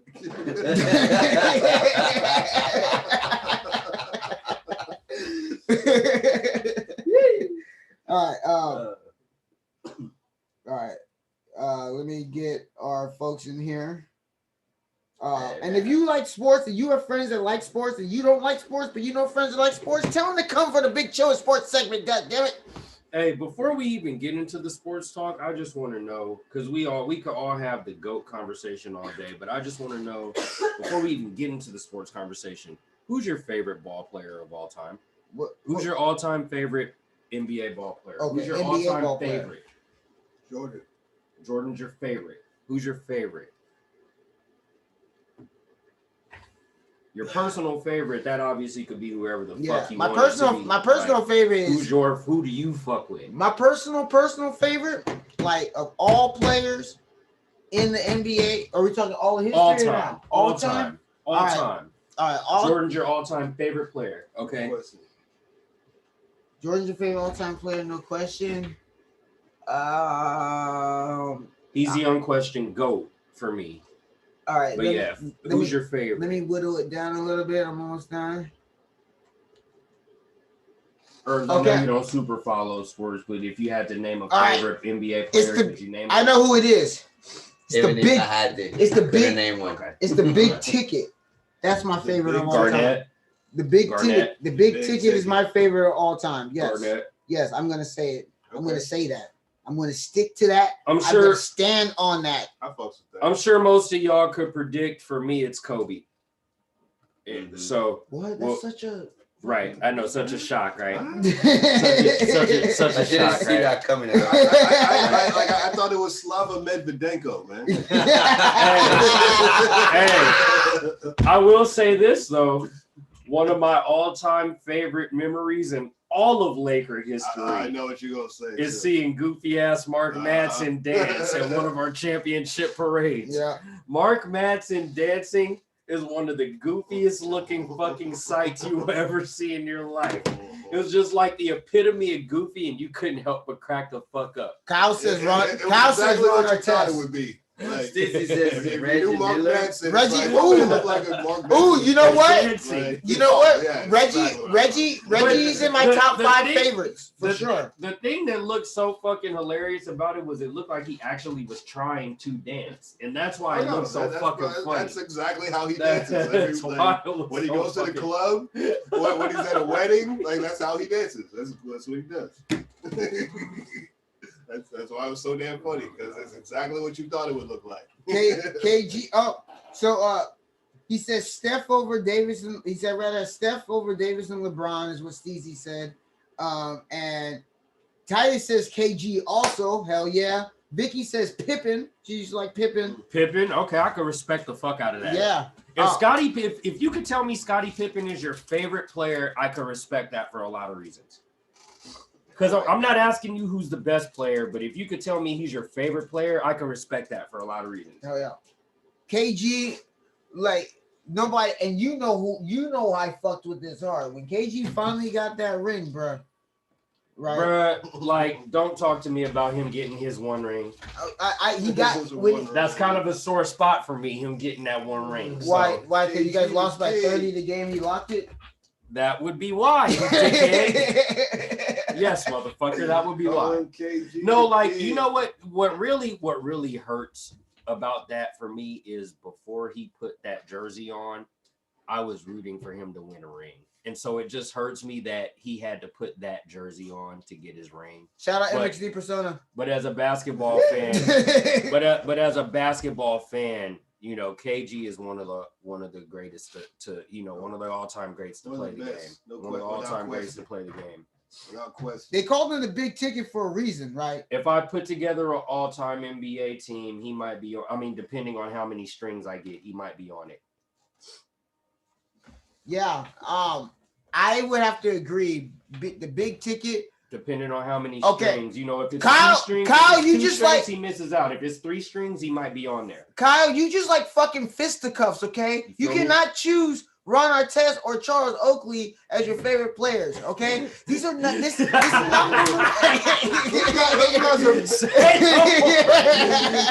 No, you know what? I love that answers because that answer lets you know all you fucking need to know about Kyle. That lets you know all you need to know about Kyle. That he named Ron Artest and Charles Oakley as his all-time favorite fucking players. Hey, yo, those guys were barely basketball players. Kyle says Charles Oakley is a spirit animal. They kind of played. You might as well throw Steven Jackson in that bitch. Steven Jackson played way more ball than either one. Yeah, but Steven Jackson was a hood motherfucker. He liked to shoot. Okay, but Steven Jackson did that as a secondary option.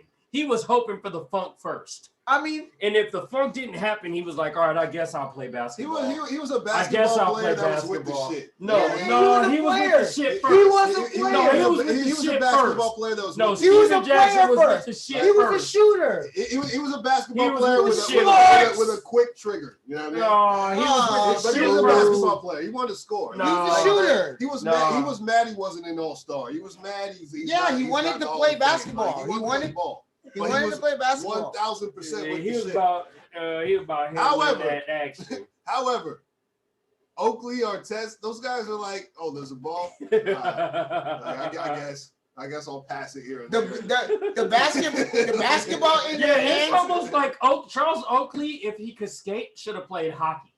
You know what I'm saying? Because that would have been like that's the one sport where you could just fight. They just fucking let you hockey. They just let you fucking fight. You can't other than a fighting 5 minutes. Other than a fighting sport. So we're not talking about boxing, collegiate wrestling, MMA. Other than a pure fighting sport. Hockey's the only sport where they just actually let you fucking fight. You're the goon. They just let you fucking fight. Sometimes you gotta fight. I mean, like shit. Where the refs, that's the only sport where the refs don't step in the middle of it until it's over already. I mean, the coach will tell you protect our guy, like protect our score. They're gonna come for him. Like you gotta come fucking step in and take that penalty. You gotta step in and take that 5 minutes, bro. Like, or even if you take an ass whooping, it got to be you instead of our star guy. Right. Like you got to be willing to play that role. And some guys are with that role. They're like, oh yeah, right. That's what I do. Because they like to fight anyway. Like they're just with that shit already. Honestly, I would have kept like to knock motherfuckers out. So, I would have kept playing hockey if I got bigger. And I don't mind getting punched. Right. You know what I mean? I would have kept playing hockey, but I just didn't get large enough to keep playing. Ron Artest, hell, if Ron Artest could skate, if Ron Artest could skate, he totally had the hockey attitude. You feel me? No, that's true. If he could skate, Ron Artest totally had the attitude for hockey. Easy. Steven Jackson was a little too slender for hockey. I mean, Ron Artest could have been like the greatest tight end of all time. Hell, like, LeBron hella could have played wide out. Or the greatest DN. Imagine Ron Artest, that fucking 6'9". As a DN? DN. 6'9". Wait. I went to a fight now. The game broke out. Right. Right. Because you could just, I mean, you could be a drinker with a hockey problem. Steezy. You know? Steezy says, I went to a fight and a hockey game broke out. Right. And then you have Vicky in here, Steezy. So she said you're starting to sound Canadian. There you go. What, eh? All right, so Jordan for you. Who did you say? The man. Kobe for me. And you said Garnett for you. KG. Okay. Kobe. Before we get into the official sports talk, Mookie Blaylock. Before we fucking Kyle. Mookie Blaylock. Hey, since he's your all-time favorite player, before we get into my portion of the sports talk, would you like to talk about Kevin Garnett? He got inducted into the Hall of Fame today. Yes. Go ahead and talk about KG. Since he is your favorite player, go ahead and talk about his induction or whatever you want to talk about with him. Yo, first and foremost, shout out to the big fucking ticket. Okay? The big fucking ticket. Who was written? Hall of Fame, yo. Hall of Fame, big ticket. Well deserved. Well deserved. All right. I think he's one of the top 3 or 4 all-time power forwards my book. My book. There's not a question about it. Okay. Without question. Who can name? I mean, you got 5 dudes better. Who can do that? Yeah. I would take five guys better than KG. He's in the 5. At the power forward, I 5. would take Duncan before him, and I would take Kevin McHale before him. Other than that, Kevin McHale. Other than that, I would never take Kevin McHale. Kevin McHale did a lot, bro. Kevin McHale did a lot. That's interesting. The only cats I would possibly take over KG are fucking Tim Duncan and I know you were going to say Malone. Karl Malone. Yeah, I knew you were going to say That's about it. All right. Anyway, I take McHale, but yeah, other than that, KG's like right there. Like I would say top 3 power forwards to me. All right. Bringing it back to KG. The We're talking about KG right now. Talk about for a quick second. Let me talk about the big fucking ticket. That's the big fucking ticket, okay? The reason why he's the big fucking ticket, because you had to pay this man, okay? This nigga had teams paying him long after leaving them, all right? This motherfucker left holes in pocketbooks everywhere that he went, all right? So there's two reasons he's the big ticket. That's one. Right. The new and then go ahead and talk about the other No, he literally, he would built it. Stadiums would be built for him. He should have been out there with a hard hat and shit. But so the big ticket. We talking about putting asses in seats.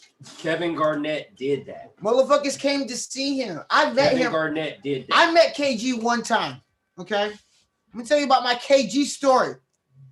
All right. Grandmama's on that list too, sir. But yeah, on that list too. Yeah, he's a forgotten player sometimes when we have these have these discussions. Sometimes he can be forgotten, but that don't take away from his dopeness. That nigga LJ brought it. He brought it. Larry, Grandmama brought it. Grandmama fucked around and whooped niggas' asses too. But Garnett, speak your Garnett piece. This is a moment for you to talk about him. All right, so KG. All right, I got to meet KG one time. Oh shit! I didn't know that. Yeah, I got to meet KG one time. I didn't know that. I met him in the airport. I think I was like 16 years old or some shit. Yeah. Damn. I think I was like 16 years old and shit. I met him in the airport, coming back from a skate tour. And how cool was he off the court? Like meeting him, was he cool? Like all right, so like he had just I've been waiting for. He just got hit. So he just got hit with the swarm of cats, and like he was all cool, you know, and like signed some shit. And then like afterwards, I was like, fuck. Like he already got swarms. So I didn't want to say nothing and shit. You know, I was like, all right, man. I would go over there and fucking. I was like, I didn't say nothing and shit. And then I was like, all right, I'm just not gonna say nothing and shit because I don't want to be that dude, you know. And like I actually fucking care about who he is, and then like he just be a dick to me because all these other niggas rush him and shit. So I went back to where I was, to my gate. He was at the adjacent gate, you know, across the hall. And when I was like, all right, fuck this shit, I'm gonna go fucking take a piss. So I'm gonna go take a piss, you know what I'm saying? And, you know, making sure I wasn't, you know, fucking having to pee on this flight home because, like, fuck, man, peeing in the fucking airplane is hectic. If anyone is taking a piss in the airplane, that shit's kind of weird, right? It's like hectic, and then like all of a sudden it's like airplane bathrooms are so goddamn small. It's tiny as fuck, man. Like, it's tiny as fuck, and it feels like every single time I try to use a bathroom on an airplane, it feels like the plane starts doing weird shit. You know, all of a sudden it's like turbulence, and I'm trying to not pee on everything and shit. So like I just like, no, I'm not gonna do that again. I thank God I'm relatively slender because those bathrooms are not comfortable. Yeah, I'm glad I'm little. You know what I'm saying? All right, so but anyway, you gotta try. So I went to the bathroom in the airport, and he was he went to the bathroom too. I didn't know he was in there. But when I walked out, and I was just kind of like making sure I had everything, and then he walked out behind me, and I was like, oh shit. Like he turned around and was like staring right at him. And I was like, oh. But you were like this. Yeah, nah, definitely so. I was like, oh shit, it's KG. And I was just like, so I just said, hey man, I'm a big fan. And he just said like, hey, thank you. I really, really appreciate that. You know, and that was about it. That was our exchange, that was the conversation. I didn't ask him to sign no shit or nothing like that. Right, yeah. But I was just like, hey, like really big fan. And he's like, thank you. I really appreciate that. And then, you know, we went back to our gates and shit, and like that was it. But I was at just the airport, huh? Yeah, so I was just like, man, I got to talk to KG right now. Which airport? Huh? Which airport? We were in LA still. I was coming back LAX. home. I was coming back home up here. Okay. It's dope. So it was fucking like layover and shit. So it's dope meeting fucking that are nice because you meet cool, people because you meet motherfuckers like Jordan's a dickhead, Fucking Barry Bonds is a dickhead. Stories you hear about meeting certain people. Yeah. They always say don't meet your heroes. You know what I mean? So I got to meet one. He was good, but the big ticket is a Hall of Famer. That shit is incredible and it is and it's dope. I remember when he got the first ring because I was always a fan. He finally got put on a team where it wasn't like based on him. You know what I'm saying? You know, he spent a lot of his career carrying teams or attempting to. You know what I'm saying? So it was. I was really glad when he finally got it. And you know what? To me, guys, like sometimes when guys get inducted into the Hall of Fame, people want to debate. Oh, should they really be in the Hall? Do they really deserve it? There's no debate. Nobody's going to ever debate fucking this. argument here. None. There's no fucking argument to be had here. Zero argument to be had. Yo, shout out to Big Ticket, y'all. I love the applause. Shout out to any girl that has big titties. You want to chime in on Garnett? Sports. Man, he's like my doppelganger, man. So I fucks with KG, man.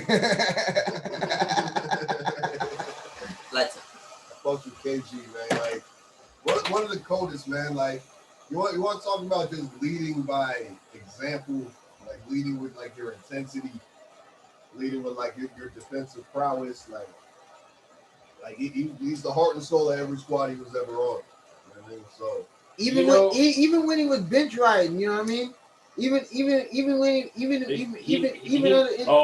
the end of his career. Right. Even when he was on the bench, toward the end of his career. You know, he was energizing that bench. Yep. Like that intensity never left. He was the locker room example at that point, and he embraced that role. He did. Like he embraced it. He made players around him better. All right, y'all, we're cracking open the ice cream cake. So, what's up, M. Lopes? What's up, Lopez? Lopes. It's Lopez. It's not Lopes. So it's Lopes. Manny, what's good, dog? What's up, Manny? So from one concepts bitch ass at. So from one Hall of Famer to another, y'all. He said sports right away. My man Kobe got it. My man Kobe got inducted into the Hall of Fame today. Wait. Salute to Kobe, man. No, not yet. I don't want to get into character yet. Salute to Kobe. I'm not gonna talk about Kobe in character. I gotta talk about Kobe as me. Kobe's a Hall of Famer, y'all. I'll get into character about other shit after I talk about Kobe, but I gotta talk about Kobe as me because this is like. Yeah, and I hope I hold it together, honestly. Y'all don't laugh at me. Oh. Hey, real talk. You fucking make fun of me if you want to, real talk. But Kobe obviously was inducted today into the Hall of Fame. That's like a really, really special thing for a lot of reasons, obviously, for a lot of obvious reasons. But also, not only was he inducted into the Hall of Fame today, but they built him his own section in the Hall of Fame. So he doesn't just have like a jersey in there or one little area dedicated or one little thing that has his name on it. He's got an area, basically a wing of the Hall of Fame dedicated to him. The only other player in the Hall of Fame with their own area dedicated to them is Michael Jordan. Right. So Michael Jordan and now Kobe Bryant are the only two players in NBA history to have their own wing, essentially, in the Hall of Fame. Cool. That says a whole lot. Vanessa, his widow, gave a speech before Jordan inducted him. One of the things that she said really stuck with me. She actually shared a personal conversation that she had with Kobe. Obviously, as his wife, she would get concerned about the fact that he would continuously play through injury.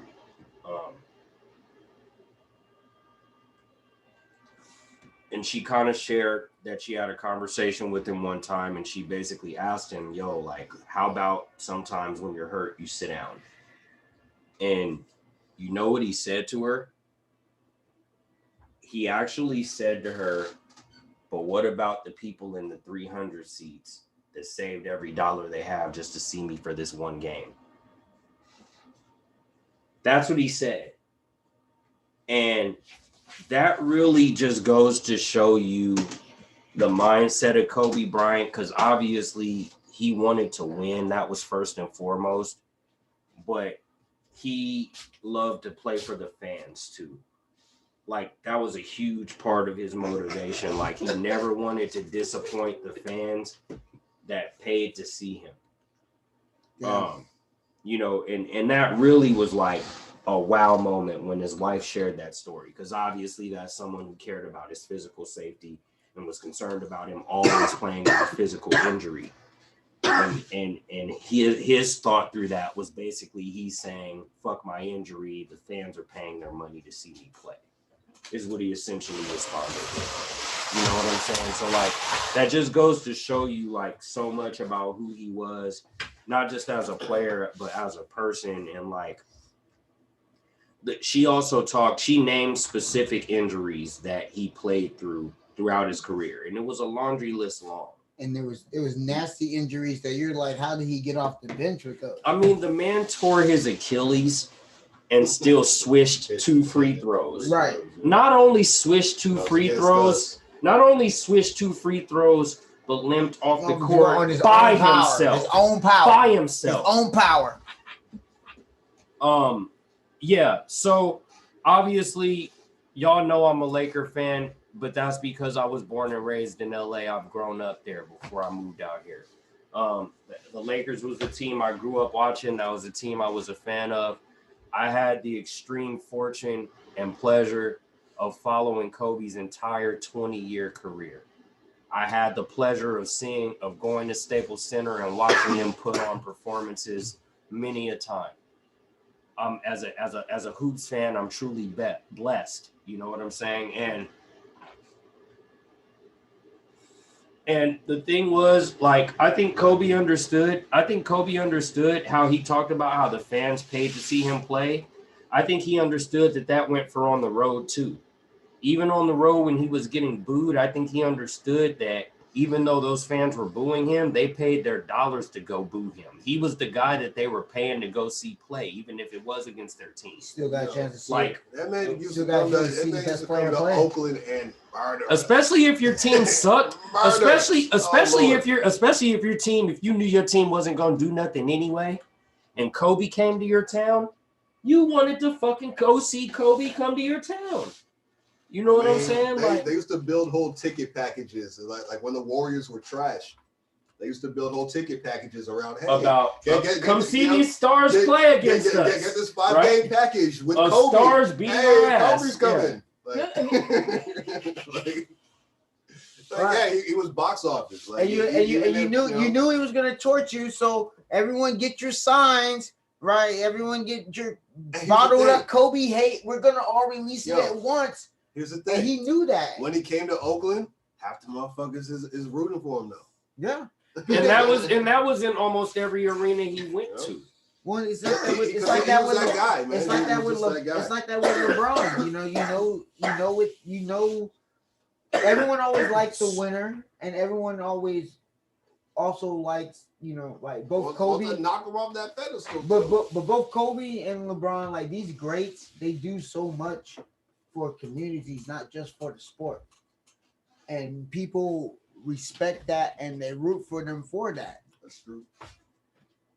Man, like Kobe, I think, and I'm gonna go ahead and say this.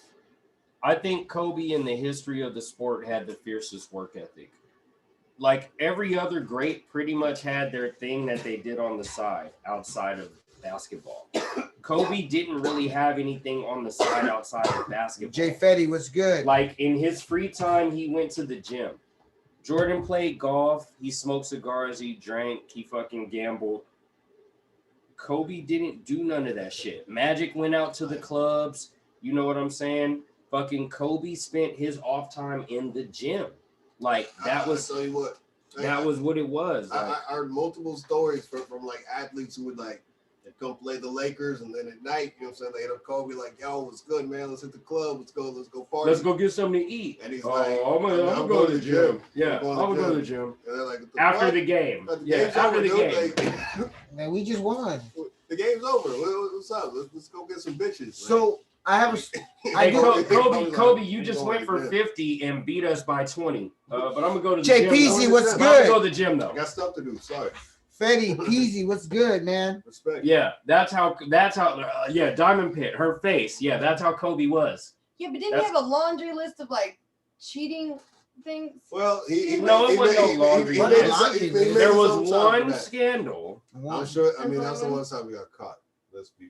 Anyway, hey, that's what I said. You really want to go there? Rest in peace, Kobe. You really want to go there? Yeah, like, but just go. I mean, it is what it is. It happens.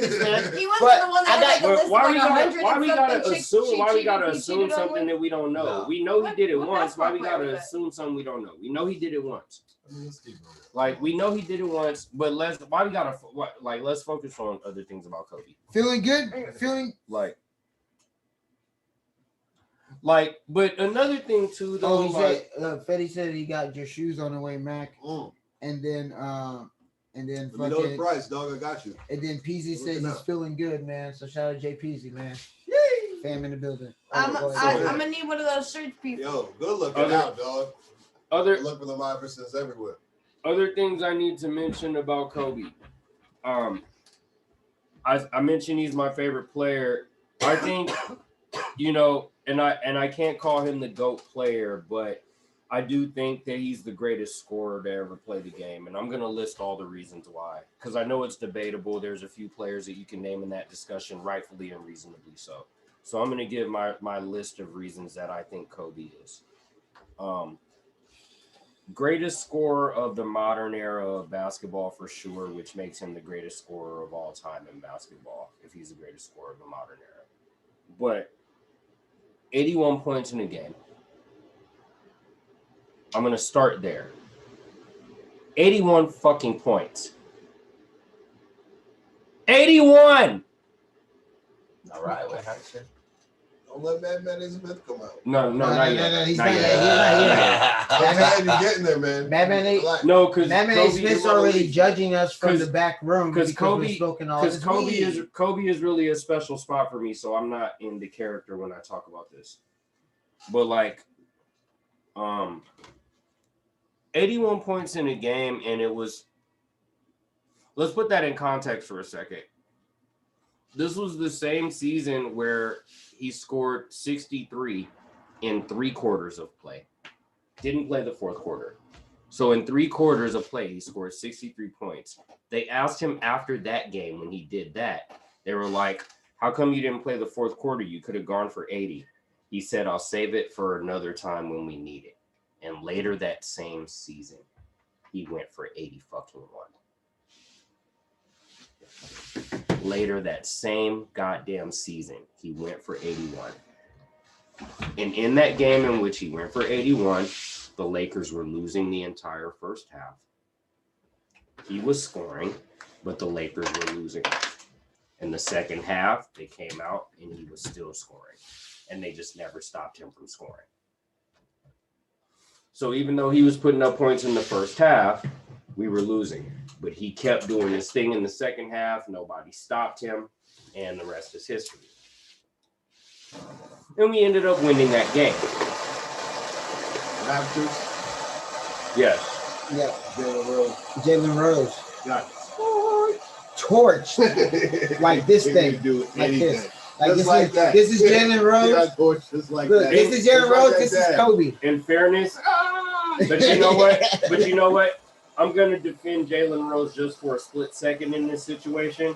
A lot of people give him crap for that, but Kobe torched a lot of motherfuckers over the course of his career, and Jalen Rose is one of many. So that's why I'm not going to rag on Jalen too hard, because he's not the only one. He ain't the only one that Kobe's done it. Well, I mean, like for sure, but 81. But probably 81. the worst. Probably the worst, though. I mean, definitely the worst. It's up there. I mean, that's one of the worst tortures. It's one of the worst tortures of all time. Of all time. So it's the second most single game ever scored. So only to, like Jay Peasy said, Wilt with the 100. Wilt with the 100. That's it. And that wasn't modern time. That wasn't modern basketball. No 3-pointers, and he couldn't shoot free throws worth a damn. Yeah, so he just ran up your ass with it. That's what he did. But Kobe, to me, I'm also gonna say this. You told to have a basketball shut up your ass. Kobe, I'm also gonna say this, you guys. Also, his final game of his career against Utah, where we were losing most of that game, and he just kept scoring and kept scoring and kept scoring. And what was so special about that game, you guys, not only was it his last game, and not only did he lead us to a win, and not only did he score 60 that night, but guess what his average was for that season leading into that game? He was only averaging 12 points. So leading into the final game of his career, in that final season, he was only averaging 12 points a game. He shot a lot that game. I mean, he shot 60 shots. He shot a lot that He shot 58 shots. Almost. He shot What? 58 shots. Almost. And he shot like 38%. Well, everybody in the world. Nobody was gonna swap Kobe on his last day. Okay, bro. we're not talking about defense because nobody was gonna stop him that night any fucking way. Nobody was gonna try to stop him. But listen to me. We're Like, talking some about young nigga would have hopped up and like, and then he would be like, man, No, give bro. him a tech, nigga. Fuck You're- that. You got you're wrong. You're wrong about that because Utah was obviously trying to win that game. They were not trying to win that game. They were leading most of the game. Maybe in the beginning. So they were leading most of the game. Yeah, and then the commissioner called at halftime. It's like, bruh. Into the it's Kobe second last half. day. In the third quarter, up to the fourth quarter, they were leading. So I'm telling you, they were playing that game to win. Kobe refused to fucking go down. And I'll never forget watching that game. Oh, that's on what too. The atmosphere of the crowd, all the people that were there to watch that game. And he ended up scoring 60, which is the all-time. You guys hear me on this? This is the all-time greatest final game of a career ever in NBA. You got it? Well, next to Calvin Butterworth. Next to Calvin Butterworth, of course. Next to Calvin Butterworth. But we know Calvin Butterworth was the inspiration. We're not talking about superhuman, immortal gods. We mean humans. We're talking here. about human beings. Human guys. beings. They got human I don't know why you capabilities. guys. I don't know why you guys human always mention limitations. Calvin Butterworth when we understand where he is. It's for We're speaking near touchable mortals here. He's real to me. We gotta be specific, man.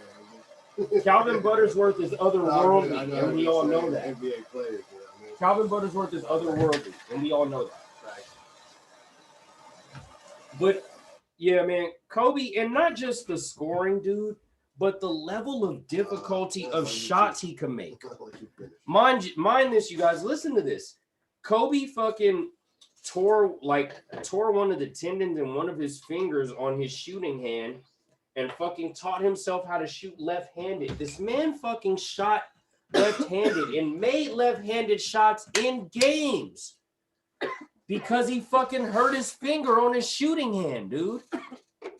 Like, this was how, like, you can't tell me he's not the greatest scorer. I'll listen to arguments if you give me reasonable names, and I will agree that you are giving me a reasonable name and reasonable argument. But to me, it's Kobe is the greatest scorer that ever played the game.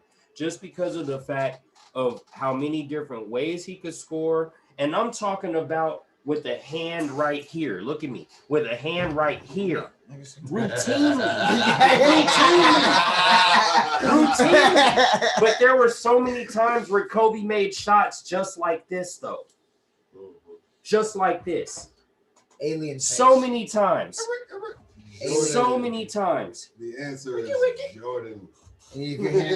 Jordan wasn't shooting left-handed though, and I'm gonna say that. I'm gonna say that in no disrespect because he's one of the all-time great scorers. He didn't need conversation. Well, was he taking but Jordan wasn't shooting was he left-handed. taking jumpers left-handed? No. Was he like finishing at the rim left-handed all the time?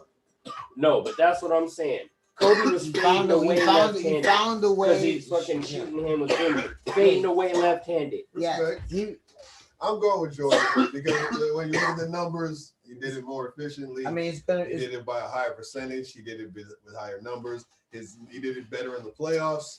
It's just he like did better in the paint. Kobe made more difficult shots on a more routine basis. The answer is Kobe for me. Fair enough. Like the answer by the numbers is Jordan. The answer by the numbers is Jordan. You're getting quality. Jordan's got better numbers, but to me, numbers go into the argument of him being the GOAT when we start talking about overall player. But if I'm just gonna talk about scoring, like what I've seen Kobe do, Jordan never scored 80 points. Scooby-Doo. He did not. Jordan never scored 80. 60, 65? 61? Has he scored 65? I thought it was 63. It might have been 63. Who?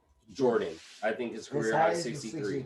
Yeah. 63. At the Boston Garden. And that was relatively early in his career, actually. We're just talking average. We're just talking what he did on a nightly basis. But better. But I don't just talk average. I consider average along with other things. Like the average is one aspect of it. Average is one aspect of it, not the whole. The totality of what you did. And I'm just like, yeah, same with me. On a regular basis. Same with me. And to me, Kobe wins the scoring title. On a regular basis, Jordan was a better scorer at a higher rate, at a higher percentage, better in the playoffs, better career. I mean, just better. You know? Kobe had the higher one game against the Raptors, who were not a playoff team that year. But the level but Kobe routinely shot more difficult shots and hit them, bro. And that's not a knock against Jordan, and that's not to say Jordan never shot tough shots. I don't want to disrespect Jordan at all and say he never shot hard shots. No, we all saw him. We all know. We all know. Like 3 people hanging on him. So that's why I would never disrespect him. But Kobe to me did it way more throughout his career. I mean, just like ridiculous level of difficulty of shots that he had no business shooting and fucking put him in the bucket. You put it exactly right for me. He had no business shooting. But he put him in the bucket. But he put him in the bucket. And one of my most vivid memories as a Kobe fan growing up as a kid was hearing my dad go, "Damn it, Kobe, don't shoot that." Oh, never mind. Good shot. And I've heard my dad do that literally multiple times growing up. Don't shoot. Oh. I mean, how do you think? Damn it, oh, all right. How do you think it was as an early Steph fan? Now we're just like, whatever, nigga, just pull up from anywhere. You remember those replays like Steve Kerr's face, like. Yeah. Now, every time Steph lets go of the ball, Steve Kerr just walks away. It's like, it didn't go in? Oh, whatever. He's more surprised if it doesn't go in now. And Phil was the same way with Kobe. Phil had tried to tell Kobe not to be shooting all of them shots. And Kobe would make some of them, and Phil would just be like, I guess. Wow, and even when Shaq would be like, "Hey Phil," Phil would be like, "It's going in the bucket, Shaq. Shut up." Like, you know what I'm saying? Even Phil would be like, "Yo, it's going in the bucket. Be quiet." If it stops going in the bucket, I'll talk to him. But right now, shut up. You know. Kobe is the only player that can beat me 1-1. MJ. That's what MJ said. Jordan made his team better, is what Pizza says. Titus says Jordan always had a better team around him than Kobe. I don't know about that. I can't say that. I don't agree with that. As a Kobe fan, I can't argue that. Yo, Jordan never had a Shaq. Give me a break. No. Yeah. For that reason. Okay. For that reason alone, I could never say that Jordan always had a better team, because Kobe had Shaq. Shaq was an unstoppable fucking force, man. Right. You want to rap on Kobe? Once he got the ball, first of all, you weren't going to stop him from getting to his spot. Right. That was first of all. That's first and foremost. You had to stop him from getting to his spot, and that was never going to happen. Everyone else should have been able to wear football pads playing against fucking Shaq. So first of all, you have to stop Shaq from getting to his spot on the court where he wants to go. You're not going to do that. So that's number one. Number two, once he gets to his spot, you have to try to get between him and the ball and stop him from getting the ball. You're not going to do that. Then once he gets the ball, you think you're going to stop him from scoring? Stop it. He was literally. Are you going to block him? I remember I was watching a game. I was watching a game against, it was him against the Wizards, and I don't remember the guy's name that tried to do it, but it was somebody that was playing with the Wizards. This was back in the middle of our run. So this was like 01. This was like after we had won our first one, and we were playing in the season. This was a playoff game, actually. So we had already won one. This was our playoff game in the second round, I think it was, going for our second ring. And somebody on the fucking, not Wizards, Phoenix. Somebody on Phoenix tried to block him. And fucking, he basically forced through this dude's hand and dunked it. Yeah. Yeah. Like basically overpowered this dude's hand and dunked the ball. Cause dude got his hand on the ball. Good thing that it didn't fall out. Dude went up for the block. Hey, listen, dude went up for the block and got his hand on the ball. And Shaq still dunked it. It's Shaq. Shaq still, dude got his hand on the ball 19 times out of 20, you guys. Okay, Madman. Fuck that. No, we're not there yet. We're not there yet. 20, matter of fact, 24 times out of 25, I would say. When a motherfucker gets their hand on the ball, you ain't gonna make that shot. You feel me? Depends on who they are. And this motherfucker got his hand on the ball, and Shaq still dunked it. So you gonna tell me that if he was playing against Jesus, he's getting smashed on. Bow. Is that what you're trying to tell me right now, man? Jesus gonna take a charge. Yeah. I don't He's know. gonna turn the other cheek on that. Offensive foul, Shaq. That's Jesus. That's Jesus. I don't know what to say to you. You can't charge Jesus in the lane like that. What was you thinking? Are you okay, sir? Help him up, man. Shaq, you can't put your shoulder into the chest of Jesus. Come on. Let me use the guest. Oh shit. I expected you just to like dab it with. God damn it. Fuck, that's still gonna take a minute, eh? Yeah. And I didn't bring my sticks to make the fire. Yeah, you just like I wanna do campfire dabs, y'all. So- Who's down?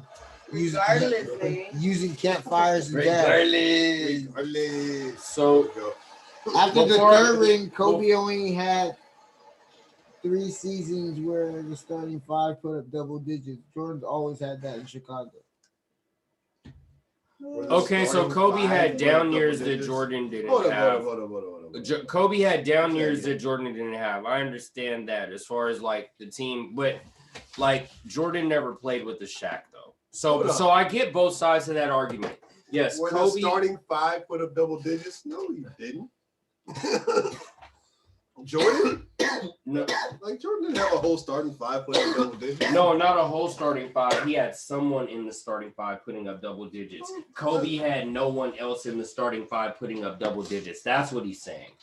That's what he's saying. Nobody, not a single player. Yeah. Right. Kobe has seasons where he was the only one in the starting 5 averaging double digits. Right. He has seasons. Wow. Yeah. Jordan never had that, not once. Matter of fact, Kobe had some down years. If you're saying, if that's but what we're talking about, we're talking about in terms of team though, like team support.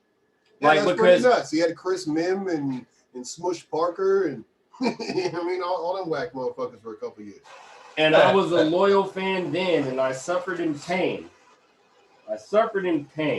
When the second best player on your team is Chris Mim, bro. Yeah. Bro. When the second, let that sink in. I'm gonna repeat that, and I want that to sink in. When the second best player on your team is Chris Mim. So yeah. Smush Parker what happens? Smush Parker running the point. It's very bad for your team. Very bad for your team. Very bad for your team. It's Nothing's not a good happening. look. Nothing's happening.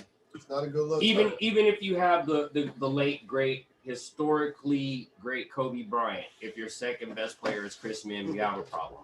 Oh. But let's not act like Jordan had just a bunch of bulls, man. Like, I mean, So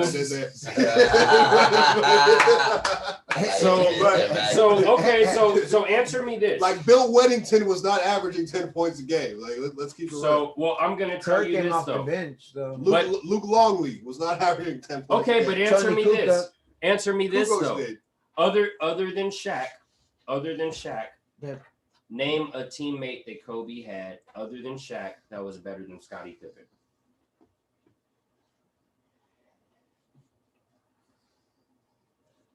Exactly. Better than Scottie Pippen? No. Other than Shaq, exactly.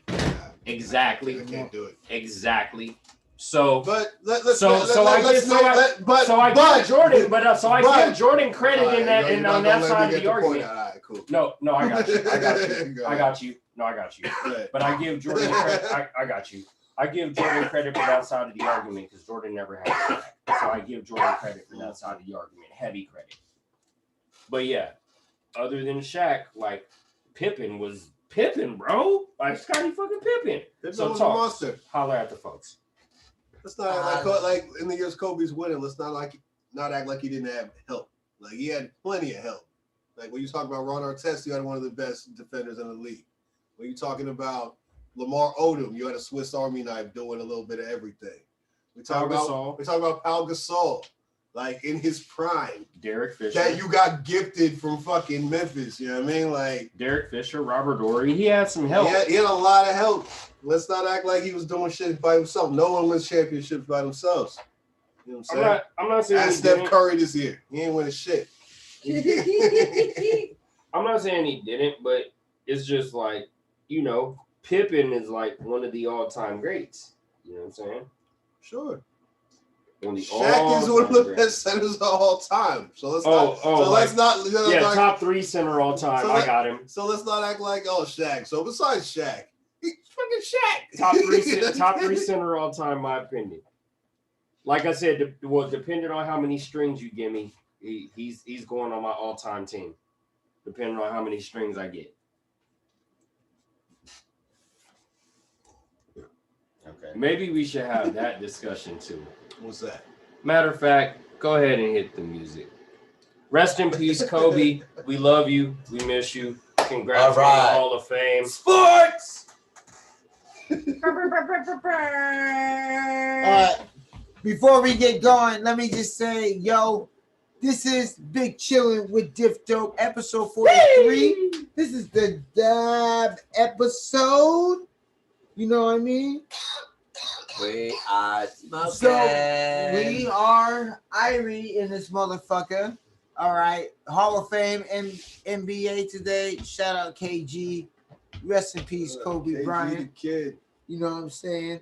Please, if you're following us on the website, if you're here, and we didn't shout out Tim Duncan. Tim Duncan was the other one that went into the hall today, you guys. Oh, Tim Duncan. Garnett, Duncan, the big and fundamental. Kobe. Big fundamental. Garnett. How about that, dude? Garnett, Duncan, and Kobe. How about that? That's a big class, huge class. How about that class? One of the biggest ever. Wow. One of the biggest, if not the biggest ever. Wow. Yeah, that's pretty huge. Yeah. Wait, are we still gonna have a sports segment though? We get ready to play the music. But like, if you're following us on our website, Hers was very gracious when I talked about Kobe, so yeah. If you're following us on the website from Big Chillin, diffdope.com/Big Chillin, please go to YouTube and subscribe to us if you're also on the YouTube, or if you're brand new to Big Chillin with Diff Dope, we welcome you. Please subscribe to Diff Dope. Yes, subscribe. I said it again. Okay, yo. So like, make sure that you are. How many times was Kobe all defense? I think like 9. Yeah. Really? Yeah. Yeah. Many times. Like 9 times all defense. But yo, You can play D. it is actually time for another time. Yeah, I thought it immediately too. Hey. This is. We still playing that D Sports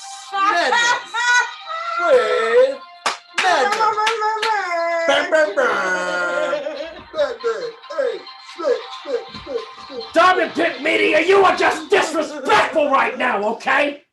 Just a little bit. All right. Terrible. I gotta get into sports talk. The people want to hear me talk. Terrible. Sports. The people want to hear me talk. Sports. All right. So we gotta talk about the NBA. Obviously.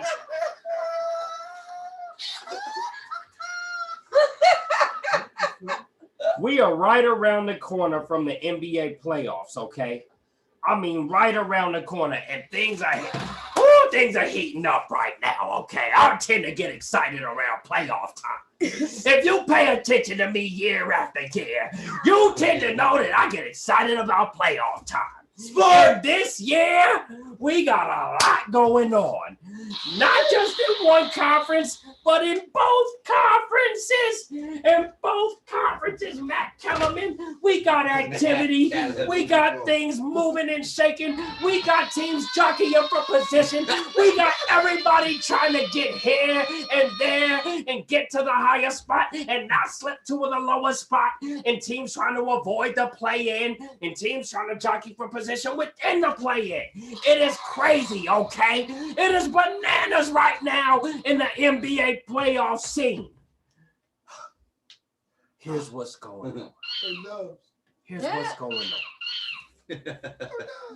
In the Eastern Conference right now, we have the Philadelphia 76ers with the #1 spot. The Philly. You almost have Now, that drink in your face. Joel Embiid. Joel Embiid. The MVP. Now it's really been unfortunate, okay, that this brother has had to deal with injury this year.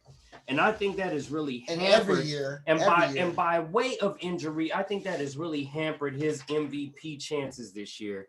Had he had more opportunity to play more games due to health, I think he would have the MVP award sewn up.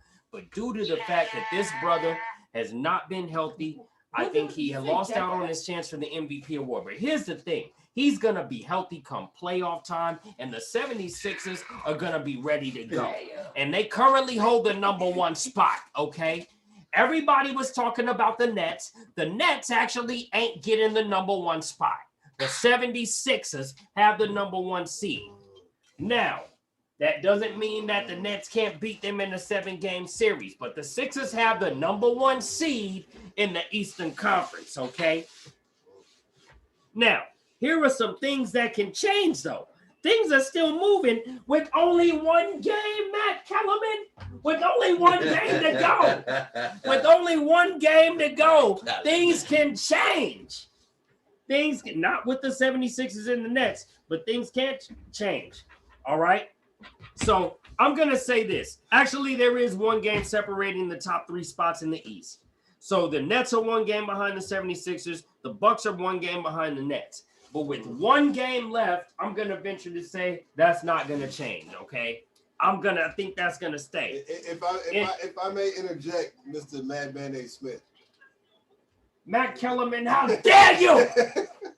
I never interrupt you, but go ahead. Go ahead.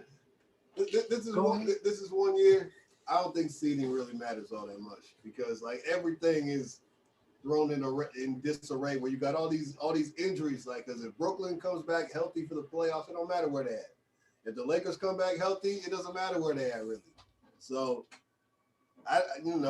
wherever cats are at, I'm like, it's not that big a deal. Like the Suns, it doesn't matter where they are. They're not winning it this year. Well, you know what I'm saying? Well, I would say you were correct, Matt Kellerman, because technically the point that you made is correct. But the reason why I'm not going to tell you you're correct, Mr. Matt Kellerman, okay, is because you didn't give me the opportunity to make the same point, okay? Because I was actually getting there. So even though technically what you said is correct, I'm going to say that I'm correct because I was going to say it first.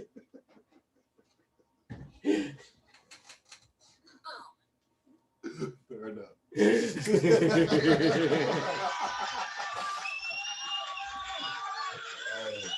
We got a live studio audience in this bitch, though. Y'all didn't know. Woo! Oh, but the reason I wanted to go down the list, Mr. Matt Kellerman, is not just to talk about seeding, but I wanted to talk about specific teams. Because guess who was in the 4th spot in the Eastern Conference?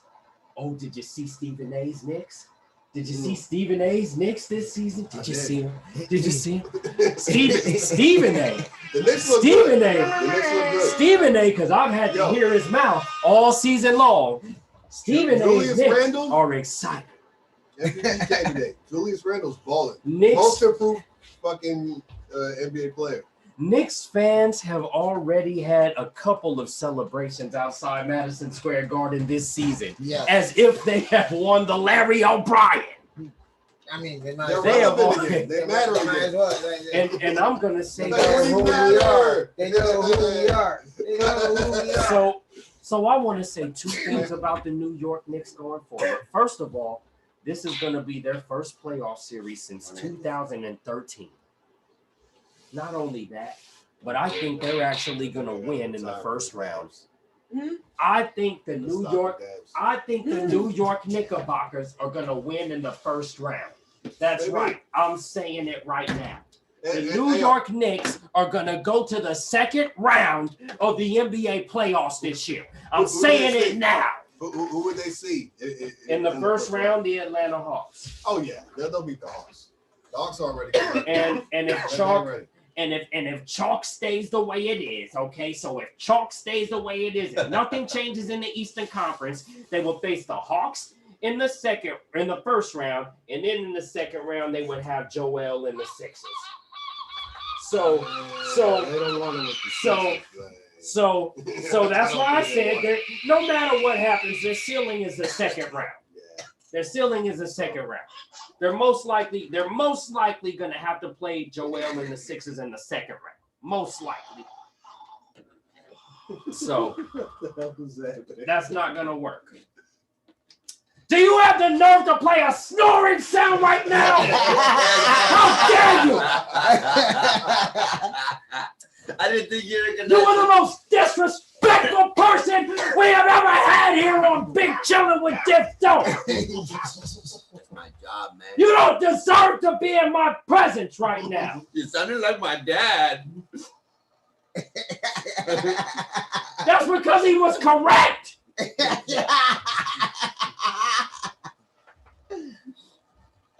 You should have learned some manners when you come on my show. Don't you ever treat me like I'm some sort of scrub.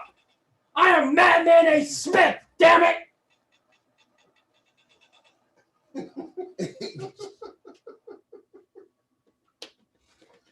Okay, man. Excuse me while I take a dab right now. Stay off the weed. Stay off the meat. Oh, that's Stephen A. Smith, not Madman A. Smith. It's a different thing. Madman A. Smith don't give a fuck. He's like, I love the meat and the weed. Simultaneously, if you got it. Look, just go crazy. All right, y'all. Since we're talking NBA, sports. You tried to choke me out on that so you could talk. It didn't work. It did not work. I'm going to still voice my opinion. So you want me to get out of character? Just say so, motherfucker. Was that the end of sports talk, you dickhead? No. All right. Yo, I was tossing you up real quick. I was tossing you up something about the Warriors. Go Dubs. In character. In character. I'm done with the dad. We could talk about the Warriors because this team is on fire right now. The Warriors, okay. 7 players. Go Lakers. Go Lakers for the repeat. All right, let me give credit. After I big up my team who's repeating this year, now let me give credit where credit is also due for certain things. Go ahead. All right. Go ahead. First of all, I didn't get to the Western Conference yet, but that's okay. Go back to the East. Go back to the East because this is the last dab. So we got the Heat in the 6th spot, but they're also a game behind the Hawks in the 5th spot. So maybe that could change. We'll see. I believe in the Heat way more than I believe in the Hawks. I'll put it like that. Well, I don't believe in the odds. Here's the fact of the matter. Until somebody beats Miami, the Eastern Conference still technically runs through them. They might not be the favorite this year. Keep it real, though. They might not be the favorite this Let's year. keep it real. They might not be the favorite this year, but you got to take the Eastern Conference title from them before they're out of it. Let's keep it real, though. They're not contenders this year. Really. Let's keep it real. Well, I'm not saying that they're gonna come out of the East. I'm not saying that. Don't get me wrong. Don't get me wrong. All right. I'm not picking. I don't think many people are picking them to come out of the East. But what I'm saying is, they are firmly in the playoffs. But injuries happen. They're not playing in the play-in, so they're firmly in the playoffs. And someone has to beat them before the Eastern Conference is up for grabs. That's all I'm saying. Okay. So with that said, now the Celtics, no matter what happened, are gonna be the 7th seed in the play-in. Okay. Celtics are locked, man. They're locked into the 7th seed. What's his name? Jaylen Brown just had surgery. He's done for the year. Now that is a big blow for the Celtics. So I don't think they're not going. That is a big blow. If the Celtics can't have Jaylen Brown available to them because of what that brother does and what he means to them night in and night out on that court, and the things he does on both ends of that court, they are in trouble. If we're talking about a playoff game, and we're not talking about a best of 7 series, we are talking about you get 2 chances. You only get 2 chances, not 4. You only get 2 chances. So I like their chances a whole lot less, but that makes me happy anyway. As a Boston Celtics hater, ha ha ha. Do you understand what that does for me right now? Do you understand? Do you understand? I mean, do you comprehend? Do you comprehend in your brains that makes me a little satisfied at the moment? Switching gears real quick. Yeah, let's go Dubs. Hey, well, let me make sure I finish everything with the Eastern Conference though. Let me make sure I talk about everything. We got 10 more minutes of sports. All right, Western Conference. I'll be right back. Western I got the munchies. So, whoa, don't fall. So the San Antonio Spurs. So the San Antonio Spurs have had a quiet season, as they have pretty much had a quiet existence, most of their franchise identity, okay? So they're gonna be the number 10 seed, and most likely they're not gonna make it into the actual playoffs. That is my opinion. No disrespect to the organization, they are a class organization. But I feel that they are most likely not gonna make it beyond being the number 10 spot in the conference. Your phone ain't gonna make it to the end of the night. Shit. Diamond Pit Media thinks she's got jokes. So the San Antonio Spurs currently number 10. The Spurs are not anything to even think about. I'm just going up the list. They're number 10. Now, tied at 8 and 9. With the same record are the Grizzlies and the Warriors. Okay.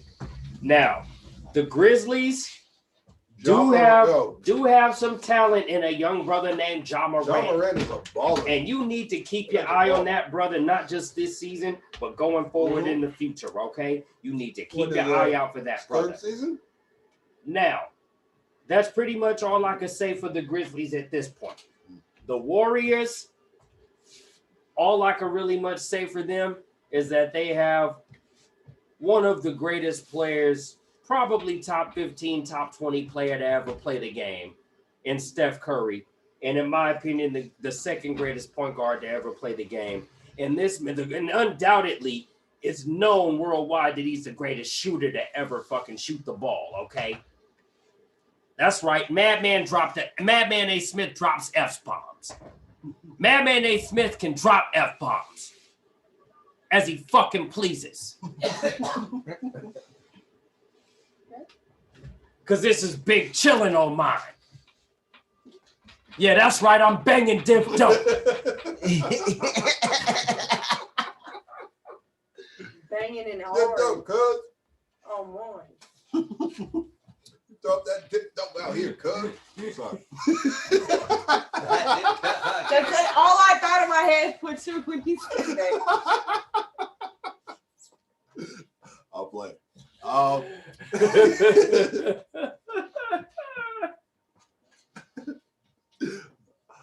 Anyway. Oh, I thought. 3 braid beard wearer. Oh shit! Oh, Lord. Escalade 3 braid beard wearing. Oh. Skip, bang, bang, bang, bang. Cheese Fritos in a phantom. Yes. Yeah, chili cheese. Yes. Fritos. I call Hey, this nigga. I name was on- another rapper that has dropped chili cheese Fritos in a bar. I called. I dare you. I called this. Name another rapper that has said that in a bar. I called this nigga Madman, right? I was on tour with Diminished Nature and Psych Note, and I was with you. No. I was, with Boondocks and Blaze Your Dead Homie, the Back from the Dead tour or something like that, and we performed in Los Globos, and I called you because there was a little stand on the corner of the venue, and I called you. I'm like, hey, guess where I'm at, and guess what I'm eating, and you're like, what? And I'm just like, I said, chili cheese Fritos. He's like, oh shit, you in LA? I'm like, yeah. Yeah. And I'm eating chili cheese Fritos. Right. Cause them shits is bomb. But like, you gotta get them. You gotta get the chili cheese Fritos, but you gotta get like the big scoop Fritos, with the actual chili and cheese on them from the fucking ice cream trucks, man. That's the shit out there, though. But that was fat niggas are ass. That was Dub T rapping about this.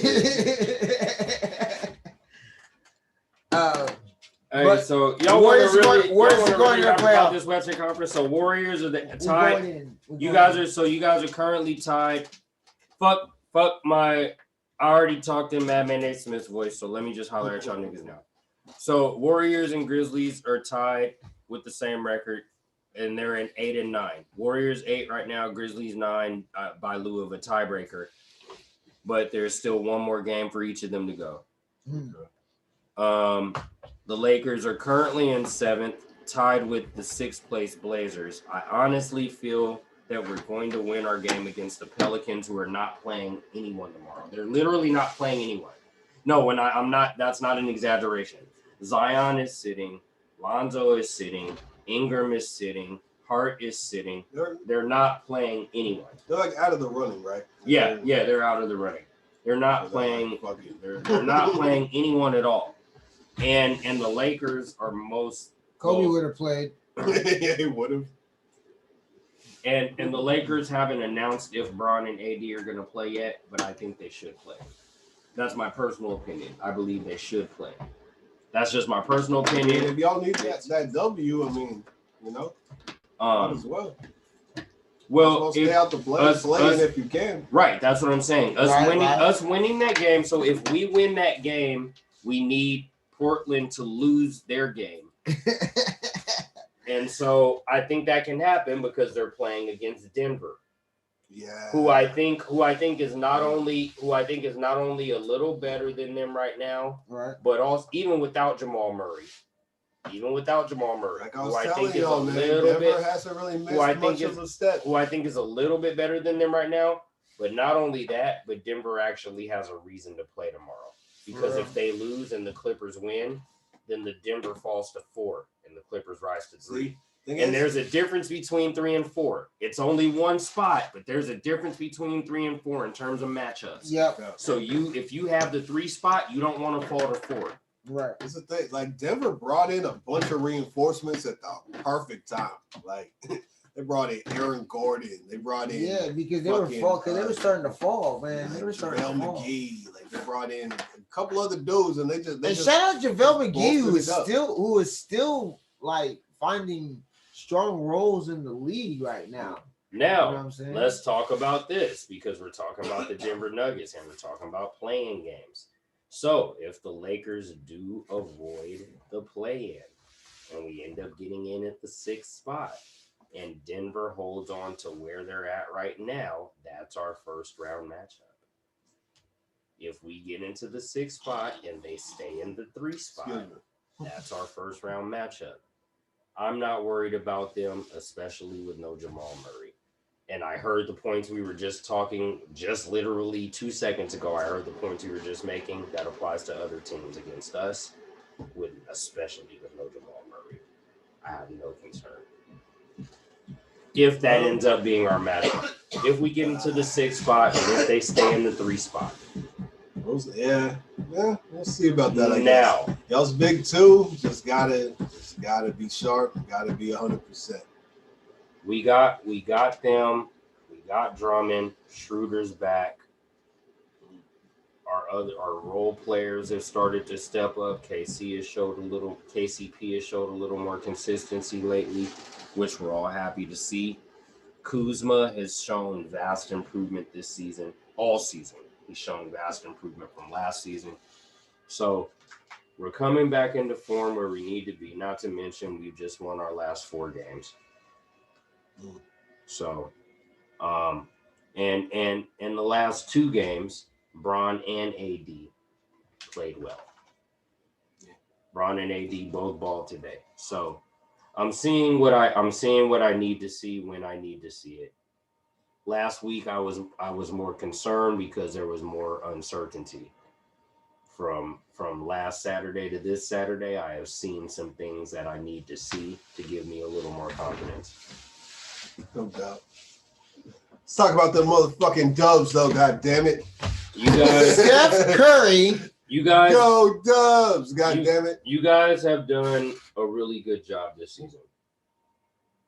That boy back, y'all. Put the squad on his back. That boy back. Sorry, Madman Curry. You guys have done a good job this season. This motherfucker got a Golden State Warriors backpack on, just carrying the whole fucking squad. The whole squad. The whole team. Like, Draymond is carrying his weight this year. He started slow. That's arguable. He started. I know you guys are fans. I know you guys are fans. Check the numbers. Hold on. He's been doing like if you've been actually paying attention and watching the games, Draymond has been murdering for the last 3 months. Yeah, hold on, let me get. He hasn't done that consistently this year though. For the last 3 months, Draymond has been murdering. He started slow with the single. So what is it? Triple single. Averaging the triple single. He literally hit a switch and has been killing for at least the last 3 months. He's been getting triple doubles. When he doesn't get a triple, ain't been no 3 months.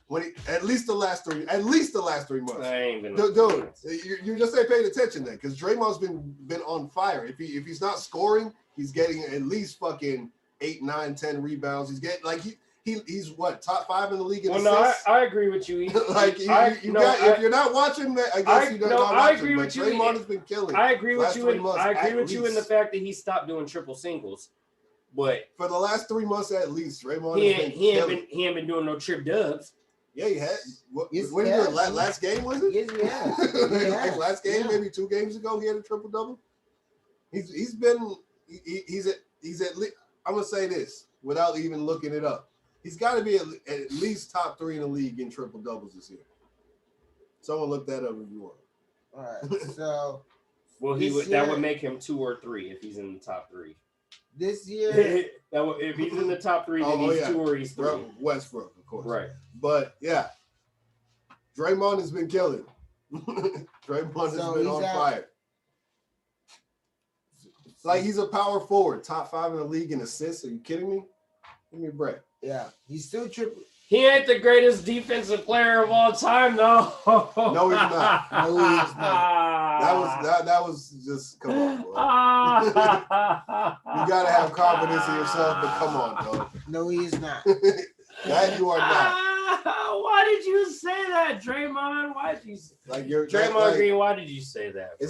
Is he a defensive player of the year? I respect the fuck out of you, Draymond Green. I respect the fuck out of you, Draymond. But why did you say that? Hey, yo, why? Is he a defensive player of the year candidate this year?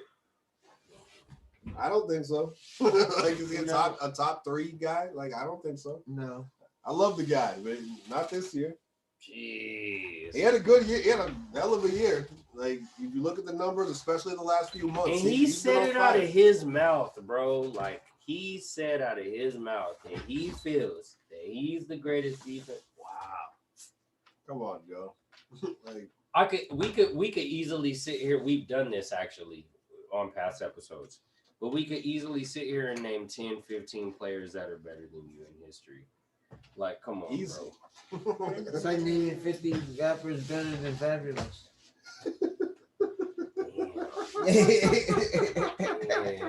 Me and my man Solomon, we came up with the whole list back in college. Oh yeah, because I remember back then y'all hated Fabulous hella much, and I was like, he's not that bad. He's got some bangers. I was like, Fabulous kind of dope. He's cool, and y'all were like, y'all hated him. He's better Like than J. y'all Cole. hated Fabulous like I hated Soulja Boy. He's better than You know, J. like, He's but better at the than time, J. Cole, that's for sure. But just to give you And whoa. I said Jaquan. Oh. He said J. I said Cole. J. Cole, and I stand on Word? No, bro, nah. Fabulous is better than J. Cole? Yeah. Get the fuck out of here, man. Stand up, nigga. Stand up, nigga. What? It's not. I don't know. He's whack though. There's a school of thought. There's some people that just hate J. Cole. I don't get it. Terrible. I don't get it. Why? I don't hate He's him, whack. and I definitely think he's better than Fabulous. And I'm not Way hating on better than Fabulous, but Fabulous. J. Cole, come on. J. Cole? J. Cole's like an artist. Definitely. Like I fucked with that guy. Fabulous. I don't know. Fabulous is cool. J. Cole is nice. I don't agree nice. with your Tupac shit, and I don't agree with this. I can't. Yeah, tell the people how you feel about Tupac, dickhead. Go ahead. I can only really listen to him for about 20 minutes. Nah. Where's our friendship going, man? He only likes he only likes 3 Tupac songs. I like 20 Tupac songs. He only likes 3 Tupac songs. That's like the equivalent to 3. I'm Exactly sure. my point. Exactly my fucking I point. will say, like, if you listen to a lot of Tupac, it gets repetitive. Exactly. It's like it starts feeling like the same song. Yeah. Fuck you too. See, Fuck everybody in here. His style was kind of repetitive. I'm not standing for no Pac dissing. He's one of the dopest of all time. I'm not standing for no kind I of can Pac listen to dissing. him for a while. He's all right. But yeah, he starts getting repetitive. Hell You start no. hearing the same bars literally over and just over saying, again. I'm just saying he's not. ABC. I'm just saying he's not bad. I heard that. Tupac's not bad, but he's not great. What? I don't like you. What? He's not bad, but he's not. What? I'm just not gonna talk to you. I don't know why that was hilarious. It's not bad. How is that It's not funny great. at all? That's how I I'm just not feel. talking to you, sir. That's disgraceful. That's how I feel. Tupac's not great. For those of y'all that are listening, y'all heard YDMC say that, and I apologize. Vicky I said, "Don't talk no apologize. shit about Pac and expect the lead." I apologize. Tupac is a fucking legend. But he was, I mean, you know. I know. I didn't say I don't. He's one of the greatest to ever fucking do it, bro. I didn't say It's not above criticism. Period. I didn't say he wasn't a He's legend. one of the greatest I didn't say he ever. was. I didn't say I didn't respect him as a legend. I But just he's said not above when it comes. criticism. I just said when it came to his music, it wasn't that great. Bullshit. He was a little Bull repetitive. fucking I shit. liked him as an actor. I liked him as a poet. I liked him as a writer. But you didn't like his music? Fuck It out was of all here. right. I didn't What? dislike it. I just didn't really like it. It was okay. Tupac's music was okay. I just didn't like it a lot. Yeah, some legendary fucking shit from all angles of life. That's what I like Man, about he it. didn't just have a couple bangers. He No, had I a didn't lot like of Vicky said, said girl. couple bangers. I had some Tupac didn't legendary just have a shit. handful of Vicky bangers. said, girl, wedding is off. Tupac didn't just have 4 or 5 slaps. Tupac didn't just have 4 or 5 slaps, y'all.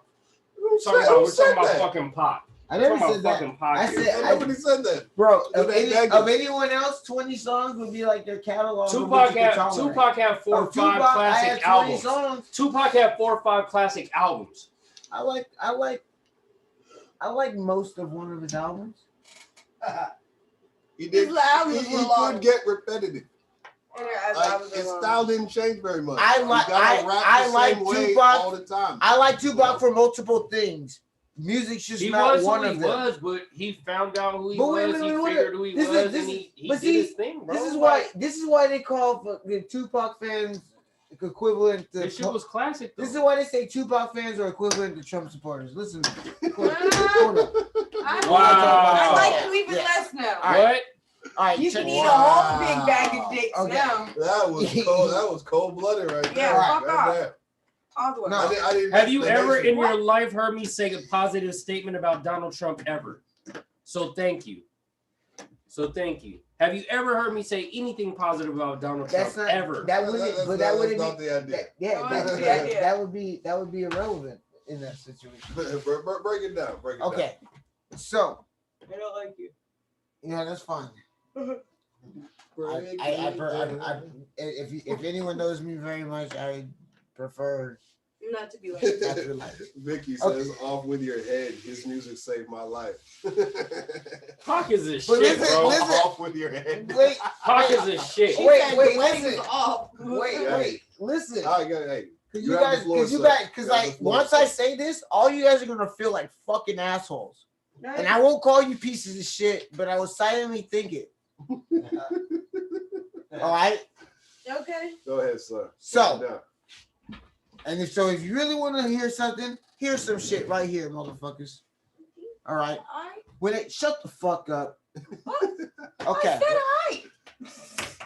All right. I got the floor, motherfucker. And on cam, they just seen something fly into the lens. All right. So. Yeah, I don't know what that was. All right, check it out. When I was really young, like I'm talking like 3rd grade, 4th grade, okay. I spent a lot of time in Los Angeles, is where my mom was born and raised, where my grandfather lived, my aunties, my cousins live. LA. You know, I ended up living there. Fucking LA is like a part of me so much that when I'm out there, he know where to find me at. And he know where to find me at. You know what I'm saying? And every time we both down there, we don't leave without linking up. We always link. You know what I'm saying? Because that's like our second homes. You know what I'm saying? That's where I'm from, born and raised. Pac was like very big out there growing up, and I listened to all. It's not like I don't listen to, like I'm not making an opinion I listen to. Okay, I listen to Pac's music. All right, I fucked with Pac's music, but to an extent, like as I got older with it, I didn't hear things different than what I had already really heard. To me, you know what I'm saying? Like it wasn't as impactful as it was when I was younger, but those songs are like songs that I cherish. I like a couple songs maybe after that, but like I wasn't really a big fan of that. But then I moved from the West Coast to Georgia, to the East Coast. Okay, Pac wasn't getting hella played out there on the East Coast.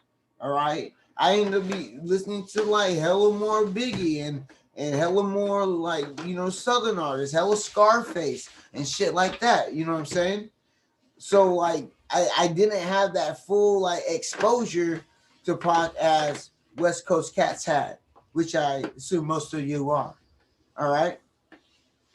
So I didn't have that same exposure throughout the rest of my life. So the songs that I like are the songs that I heard because the songs that I liked when I was younger. I heard some other shit. I've heard his catalog after, you know, I've listened, you know, and I didn't really gel with it, you know, didn't really like it too much. I guess environment changes your style a little bit, you know, and since you're listening to different things, I started being a little, my ears started listening more for like more lyricism than poetry, you know what I'm saying? You know, just the ear change. It's you know, more than just poetry. I know it's just more than just poetry, but it's also like it was also like, you know, like verbatim gangster shit, but like, you know, you know, it wasn't lyrical gangster shit. You know what I'm saying? Like, So- you know what I'm saying? Wait, hang on. There ain't no solo. Yeah, I want you to I'm still finish. talking. Get your point. All right,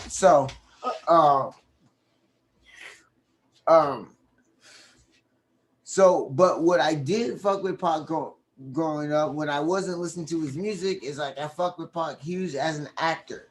All right, I fuck with Pac as a writer. You know what I'm saying? And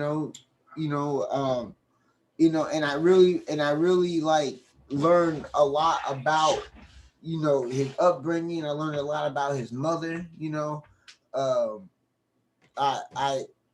respected Pac for like multiple reasons, but music I did like have a love for like the early tracks I really liked the Pac, but it wasn't something that like I like carried on. So like I don't have the whole like when people like, oh, Pac's the greatest musician. I'm like, yeah, Pac's great, but like the reason why he's great is not. And let's not talk about. I mean, and let's talk about how he was probably like the first really, you know, one of the first, not the first, but one of the first really successful rap artists, actors, you know, that made that transition. You know what I'm saying? He created jobs for other people because of his transition. This is a movie with Janet Jackson. You know what I'm saying? Like huge. You know what I'm saying? Juice, that was a good one. You know what I'm saying? Juice, that was a good one. You know what I'm saying? Classic. But like I'll fuck with, you know, Above the Rim. Fucking Above the Rim, Bullet. Think of all the Pac movies, bruh. You know what I'm saying? So like the motherfuckers gonna be like, oh, I don't like his music, but you think I don't like Pac? Well, fuck you. All right.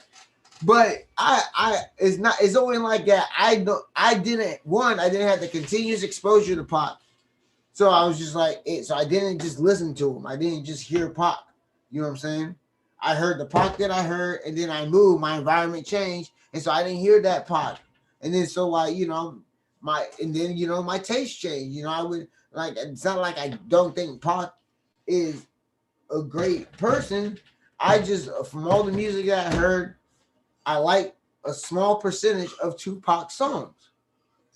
So I can't say he's a great musician if I don't like a great deal of his catalog.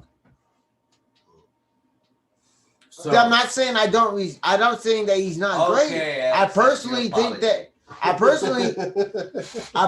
think he's great. But I think he's great because of his transcendence and shit. So here's of him creating different markets, of him going in different avenues, of him writing and acting and that shit, man. So here's the reason you're selling him short artistically, musically. Here's the reason you're selling him short. This is for the Ciroc because boys. Tupac was a genius when it came to making themed albums. Tupac as an artist when it came to crafting a project and having a cohesive fucking project that fucking gave you a fucking wrapped up identity, wrapped up field theme. Tupac is one of the greatest when it came to that. So here's why that is a huge reason, the main reason why I feel like you're selling him short artistically. He was a great, wonderful artist for that reason, that when he put a theme to a project, which pretty much all of his shit was, and he fucking like was a genius at that. The whole fucking project was like, if it was basically the title of the fucking album, like that whole album made you feel like, okay, this is what he's talking about. This is the theme of his shit. Like putting together a cohesive fucking project. Pac was a genius at that. Genius. I like a lot of his real songs. He had a lot of bullshit songs too. You know what I'm saying? Yeah, he had a lot of repetitive shit. A lot of kind of stuff that felt like filler. And if you knew I felt like a lot if you knew his writing I felt like a lot no, of no, hold on. If you knew his writing process, like it makes sense because he was about getting shit done quick. He was about No, like, and we know that. yeah, We he was can't about argue that. banging shit out like quick as fuck. Like His work ethic was second to none. He lived in the studio. He'd be rushing people in the studio like, yo, if you don't hurry up, you're not gonna be on this song. Like, hurry the fuck up. Like, he was about getting shit done hella quick. So he was like a factory just banging these things out. That's why they all sound kind of the same. Well, that's why there's so much fucking Tupac music out. Much, and it all sounds so much alike. You guys think about how much Tupac music literally repeating bars. Not even talking about before he died, but just after he died. Think about how much Tupac music came out after he died, because he did so much. And a lot of the stuff that came out after he died so much stuff. Was kind of subpar. No. Yeah. Maybe some of it wasn't wonderful, but some of it wasn't wonderful. I'll give you that. Some of it wasn't wonderful, but some of it was not. But some of it was dope, bro. Some of it was dope. Some of it was cool. Some of his posthumous, some of his posthumous shit was nice. Some of it was not. And a lot of it was not. A lot of it was like a lot of the best songs were the shit that was like from like the mid '90s. Like the early '90s, like that already came out. In fact, like, you know what I'm saying? That joint that Eminem produced, the When We Ride on Our Enemies remix. He didn't need to go out. That's one of my you know. He touched the old joint. You know, if you guys. What was that posthumous one he did? Tupac Life or something. It was where Eminem had production on that shit. That shit was dope. He made that beat, and that beat, Eminem beats are terrible, dude. I disagree. I know you don't like his beats either. I like Eminem beats. I've always liked Eminem production. I've always liked Eminem production. I've always liked Eminem's too. His beats. I like the peanut butter ones. Peanut butter. No, I've always liked him. I've always liked his beats. No, the key I've always liked his beats. The what? The key lime. Key lime, Eminem's. Fire. What's fire? Key lime, fire. Get the fuck out of here with that, man. Fire. Key lime, Eminem's. Yeah. Yuck. Yep. Fire. No. I don't agree with the fire, but anyway, general consensus, if you want to say Pac is great, I say Pac is great too. If you want to say Pac is a great musician, I disagree with you. The end. That's my take. He is you're out of line. I think he's a fucking legend. Boo! How do you say he's not a great musician? Hey, bro, you're gonna get us shut down, man. I mean, you know, opinions are like you know what's, man. But like, I'm sorry, I don't know what Dave smoked today, but I think the whole dabbing wasn't a good idea. We promise you he will apologize later on when he's back at his right state of mind. We need a sponsorship, Diddy. It's good. Come on, Diddy. Don't make me tell everybody. We're gonna record that shit. Yeah, we're gonna hit it with the auto-tune. Surround boys are back. With a little Sprite. What is Splash Sprite? And we'll make sure it won't be like, oh, bitch. What was that? I was hitting that auto-tune note. What you offer me? That was an auto-tune? That was auto-tune? Yeah. Yeah, I hurt my feelings, man. Thank you. I appreciate that. All right, y'all. It's time for promo hour. Making sure y'all niggas making sure you call. I mean, sometimes it goes a little long, but I don't think it's an hour. I try not to be. The promo, few minutes, number of minutes. Holla. Hello. Oh, Mr. Teddy Long. Another Hall of Famer. I'm just glad another Hall of Famer. Yes. And well deserved. Hey, yo. Mayor Kane. Mayor Kane. Hey, yo. Y'all are wrestling fans. Y'all heard about New Jack? Yes, New Jack. Tonight. Rest in peace, New Jack. Man. I didn't know much about him, but he had some real fucking crazy out of the ring he struggles. I wasn't a big fan of just his out of the ring shit. He was also a horrorcore rapper. You know what I'm saying? So he was also a horrorcore rapper. He made some grimy. Let me see if I can find some new Jack horrorcore.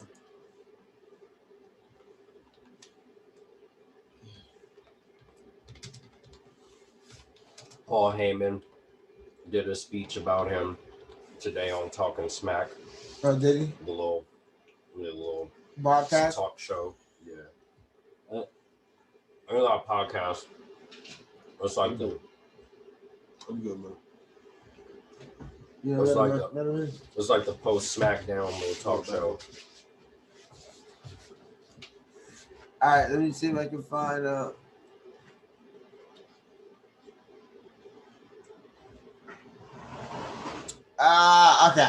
I'll try to find New Jack Swing. Hey. Yeah, that's not what the fuck we're looking for at all. I'll find some more of that shit in a second. But yeah, fucking New Jack, he made fucking crazy ass horrorcore music, and he also had a crazy ass life, and he was a crazy ass wrestler as well. But you know, rest in peace to him. He died of a heart explosion. Holy shit. Pretty much. Yeah. I just barely heard of him. Like, I seen a couple of his interviews on Vlad TV. Yeah, man. And yeah, he's got some crazy fucking stories. I was like, geez. It was a real deal. Yeah, it was a real deal for sure. But yeah, man. So sorry to hear about that shit. The munchies got me. The live or is it time? Yeah, no, we're still here. All right, y'all. So it's time for our promo minute.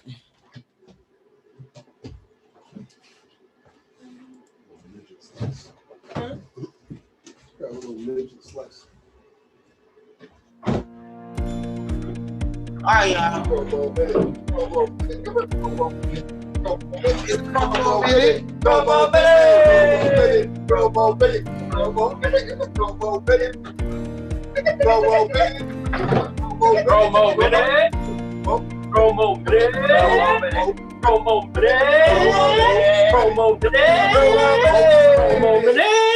All right, y'all.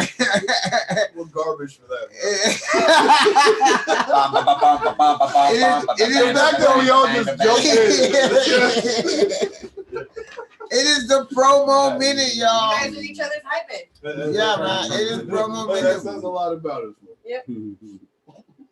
Yeah, man. All right. It is time. We're going to hit this promo minute one time. First of all, if you are here, man, make sure you hit the Diff Dope YouTube page. If you don't know what Diff Dope YouTube page is, it is Diff Dope at YouTube. And please subscribe. I said sub. Yeah. I mean that. Subscribe. Thank you. Please subscribe. Please subscribe. Good. All right, y'all. All right, so promo minute as we run down here. Let's see. We have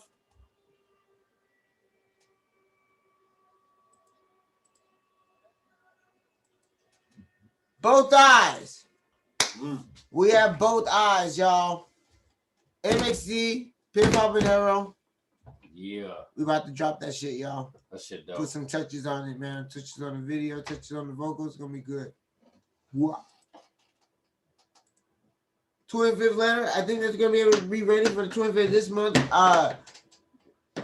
Shout out and rest in peace to my friend Tyler. He was supposed to be on a project, and we finally just got access to files, so you know we're almost done putting those together and shit.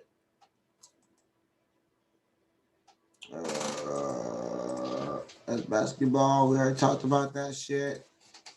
Toy Glory 2, bump that.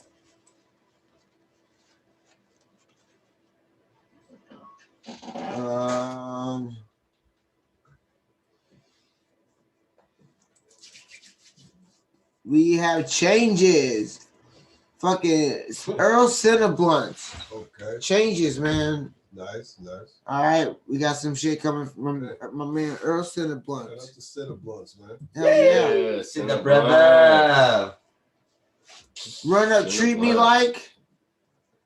And also check out the groundbreaking EP, y'all. We played Brothers Keeper earlier today.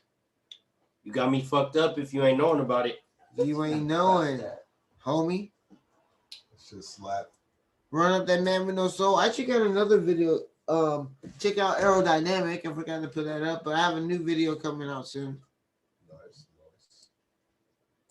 Speakers is coming out soon. I know you've been waiting. It's coming. It's coming, y'all. We gonna give it to you. We got the video. Never gonna stop. Keep pushing that.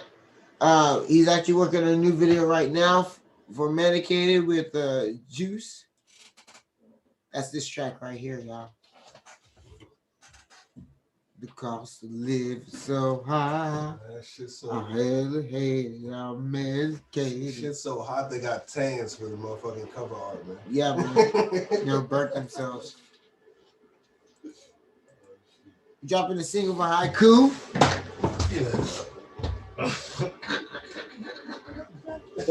You all right? You almost fall? The fuck happened? I don't know, dude. I had like a twitching moment. Like, I don't know. Oh, it's the ghost. You just passed through you. It happens in this house. His name, Hank. Scorched Earth. I'm not even the one going ghost hunting. Just passing through. God, you should be here. Big, bruh. You want to go ghost hunting, son? You just came to my house. Shit. God damn it. I'm glad that didn't come out. Scorched Earth. We actually have an animated video for the title track of this album. It's actually the first track of the album. We're gonna be dropping that, I think, this week. Oh, so shit, like that? Yeah. All right. Animation. Shout out Hungry Boulevard.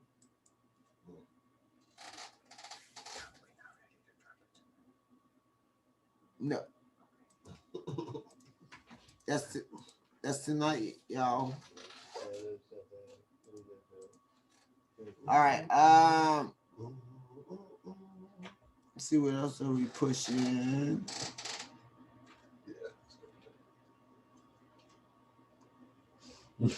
Macro Project, keep pushing that shit. Check that shit out. New videos dropping this summer. I'm gonna have some smackers for y'all. That album's a smack. Hockey Matthew Body Shots 2 is out, y'all. It's out. Hey. Out now. Hey. Out now. No. All right. Go get it now. Go get it now. Go get it now. Go get it now. Your mom died. Go get it now. That shit smack. Right now. Streaming everywhere. Don't be a bitch. And if you don't, and if you think that it's not tight, if you like assume that it's gonna be all And right. she has been around. All right. You have to check that shit out. Check that shit out. Check that shit out, B. 2020 Vision, man. Check it out, B. Piff Habanero, man. Shout out to Piff Habanero. His shit has been tight. He's been on fire. He performed his ass off last night. You know what I'm saying? Really good shit. Really good shit. That's been cracking with the team. Shout out to Piff Habanero. Listen to this project. It's front to back.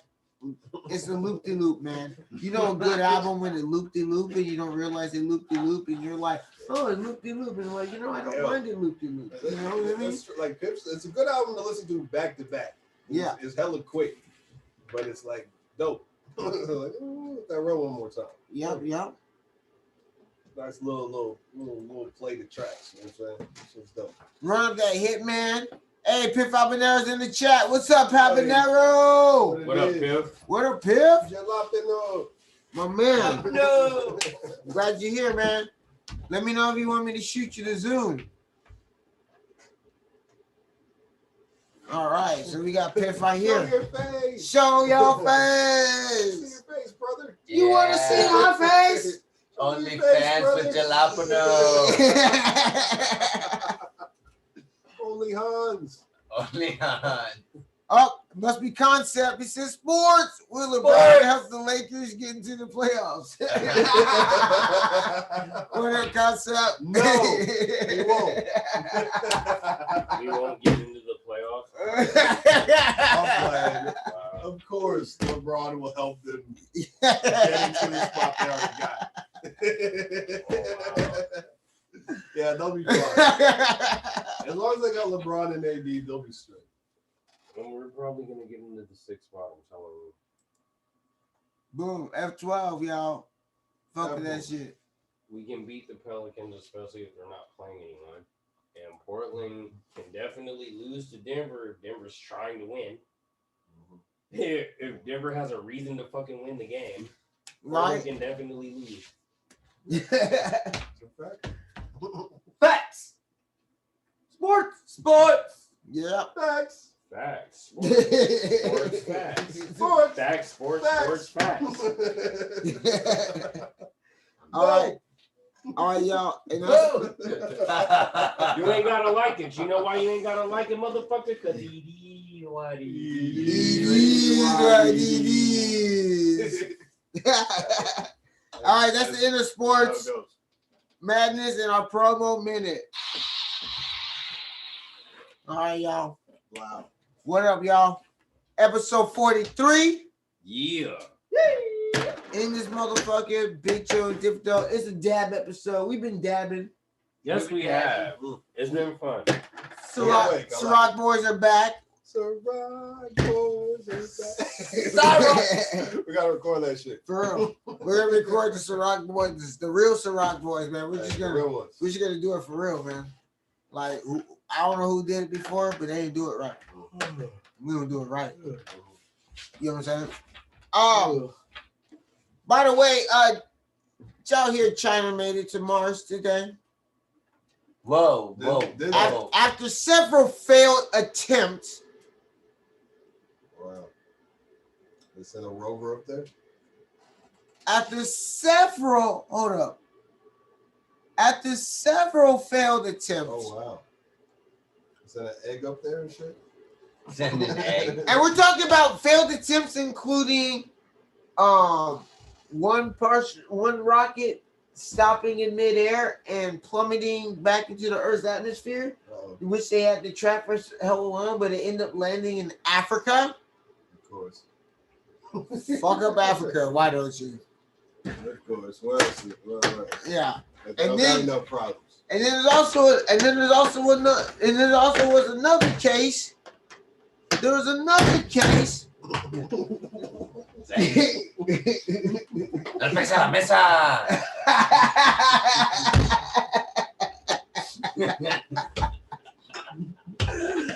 There's also another case where the rocket literally almost blew everyone up in its vicinity had not someone spotted the fact that there is a crucial missing component prior to launch.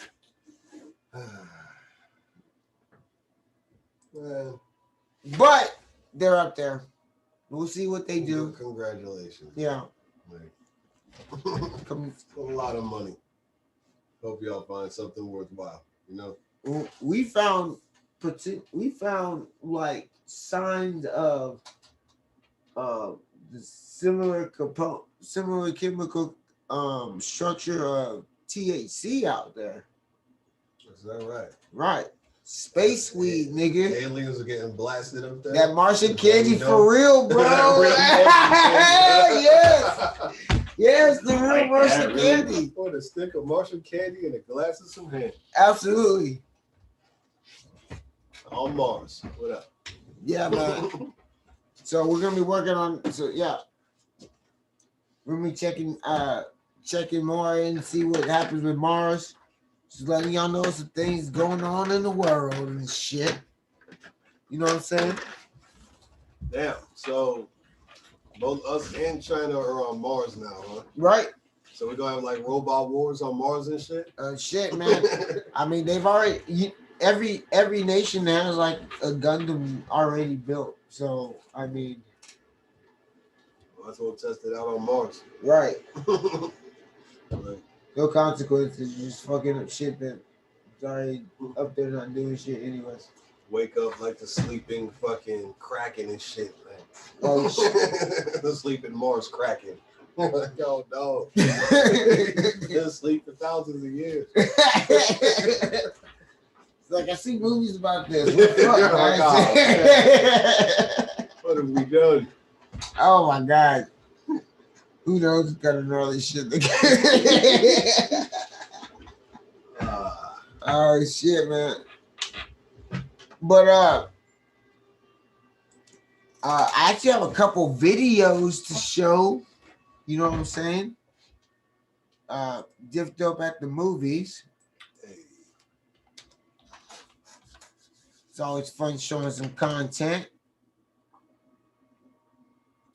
Some cool, some nonsense.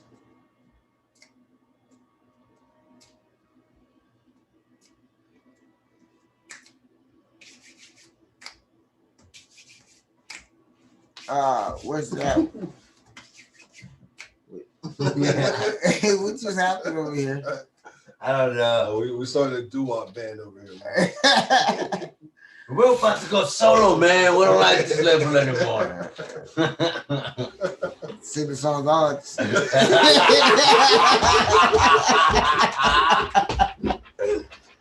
We're about to start doo-wop dope. Oh yeah. By the way, if you guys haven't got a chance, today was the skateboarding national championship for the U.S. team. Oh shit! Yeah. So you guys can go back. You check that out. You can check that out on the barracks.com. Check out thebarracks.com. The barracks.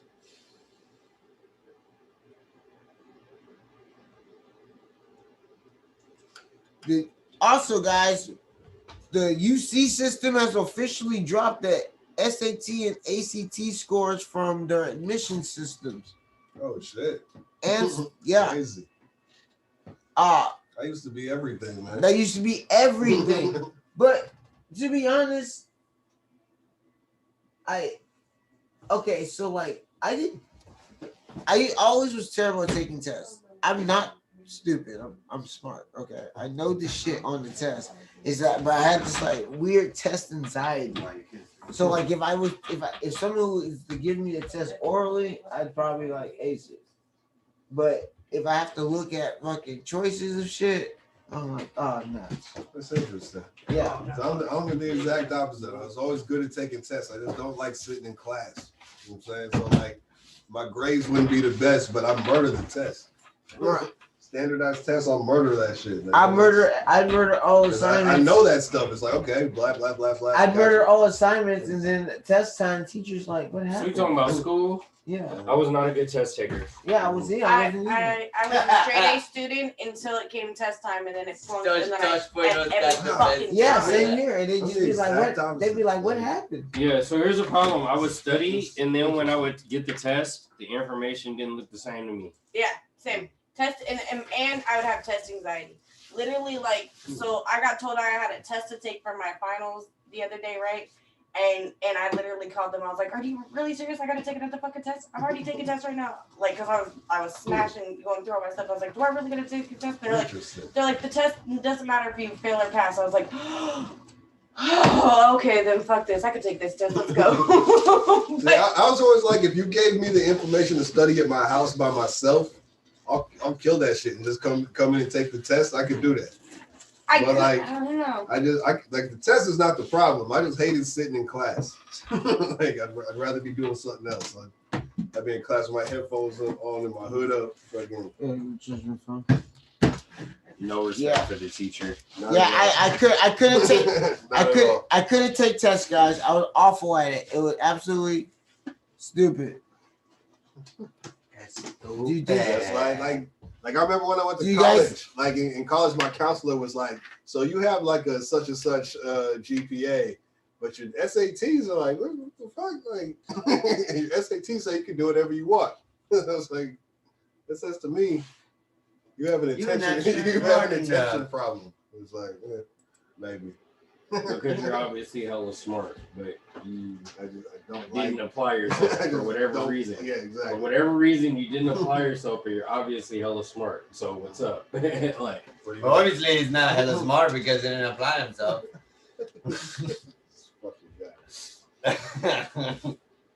What? But that you know what I'm saying? School, you know what I'm saying? Growing up, things we learn as we grow up. Yeah, you know.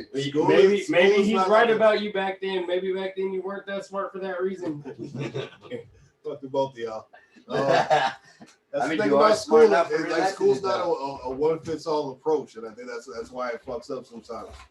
Because you know what I'm saying, like different people learn things different ways. Like different people see things different ways. So like if you got like a one size fits all approach to things, it's like some people gonna get left in the dust. I agree with that.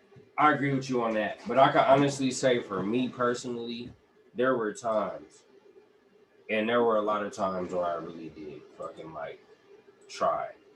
A lot of times, most of the time.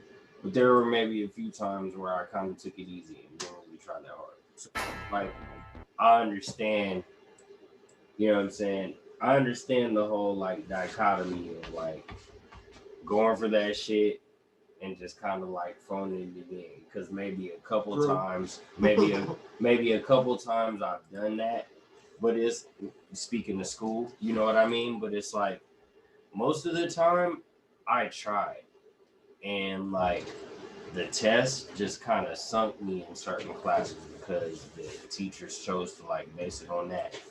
Or like, you know what I mean? There was certain classes where maybe you did a quiz every day, pop quiz every day. You know what I'm saying? So it was like pop quizzes always fuck me. Hated life. Like quizzes. Well, I shouldn't even say pop. I shouldn't even say pop. Did you read last night, bitch? That's exactly what it was. And guess what? The answer was no. Every time. No. But for the class I'm talking about, I had to read right before it. Otherwise, I wasn't going to retain it after going to sleep that night. But for the class I'm talking about, forget the word pop. We had quiz every day. Or I wouldn't go to sleep. We had quiz every day. You knew you had quiz. Yeah, we had quiz every day. First thing, you come in, you sit down, put your backpack down, and you take out your notebook and pen. And you got quiz. Oh, that was the first thing every day. Oh, I would. That was the first thing every. That was honors English. Sophomore year, my sophomore year, that was honors English. I would start gang banging at breakfast, bro. That shit was. And on English too. Fuck off. It was fifth period, so it was after lunch. No. But yeah. It was after lunch. Oh, okay. So I at least had time to read. At least you had time to read. You had time to read. If I had to but here's the thing. Here's the thing. Like, before, and then I would do the readings. I would just be up thinking about what the fuck I read that night, trying to remember. You would do the readings. Here's the thing. I would do the readings like I was supposed to. I would do the readings, and then we would take the quizzes, and I wouldn't fucking remember shit. Yep. And like. And the thing was, not only did he have us read the fucking chapters, but he would have us write what he called a journal. So basically a summary of what you read. Yeah, that shit. And even when I had to write that shit, I'd be have to fucking going back through the chapter that I just read. Like, because he didn't just give us one chapter. He didn't just give us one chapter readings. He gave us two chapter readings. Wow. So I'd have to go back. I couldn't just read the shit and then write a journal. I'd have to read the shit, and when I was writing my journal, I'd still have to go back through the shit to like try to fucking find shit that I couldn't fucking remember. You know what I'm saying? And like, so even doing that, when the quizzes came, I still didn't fucking remember shit.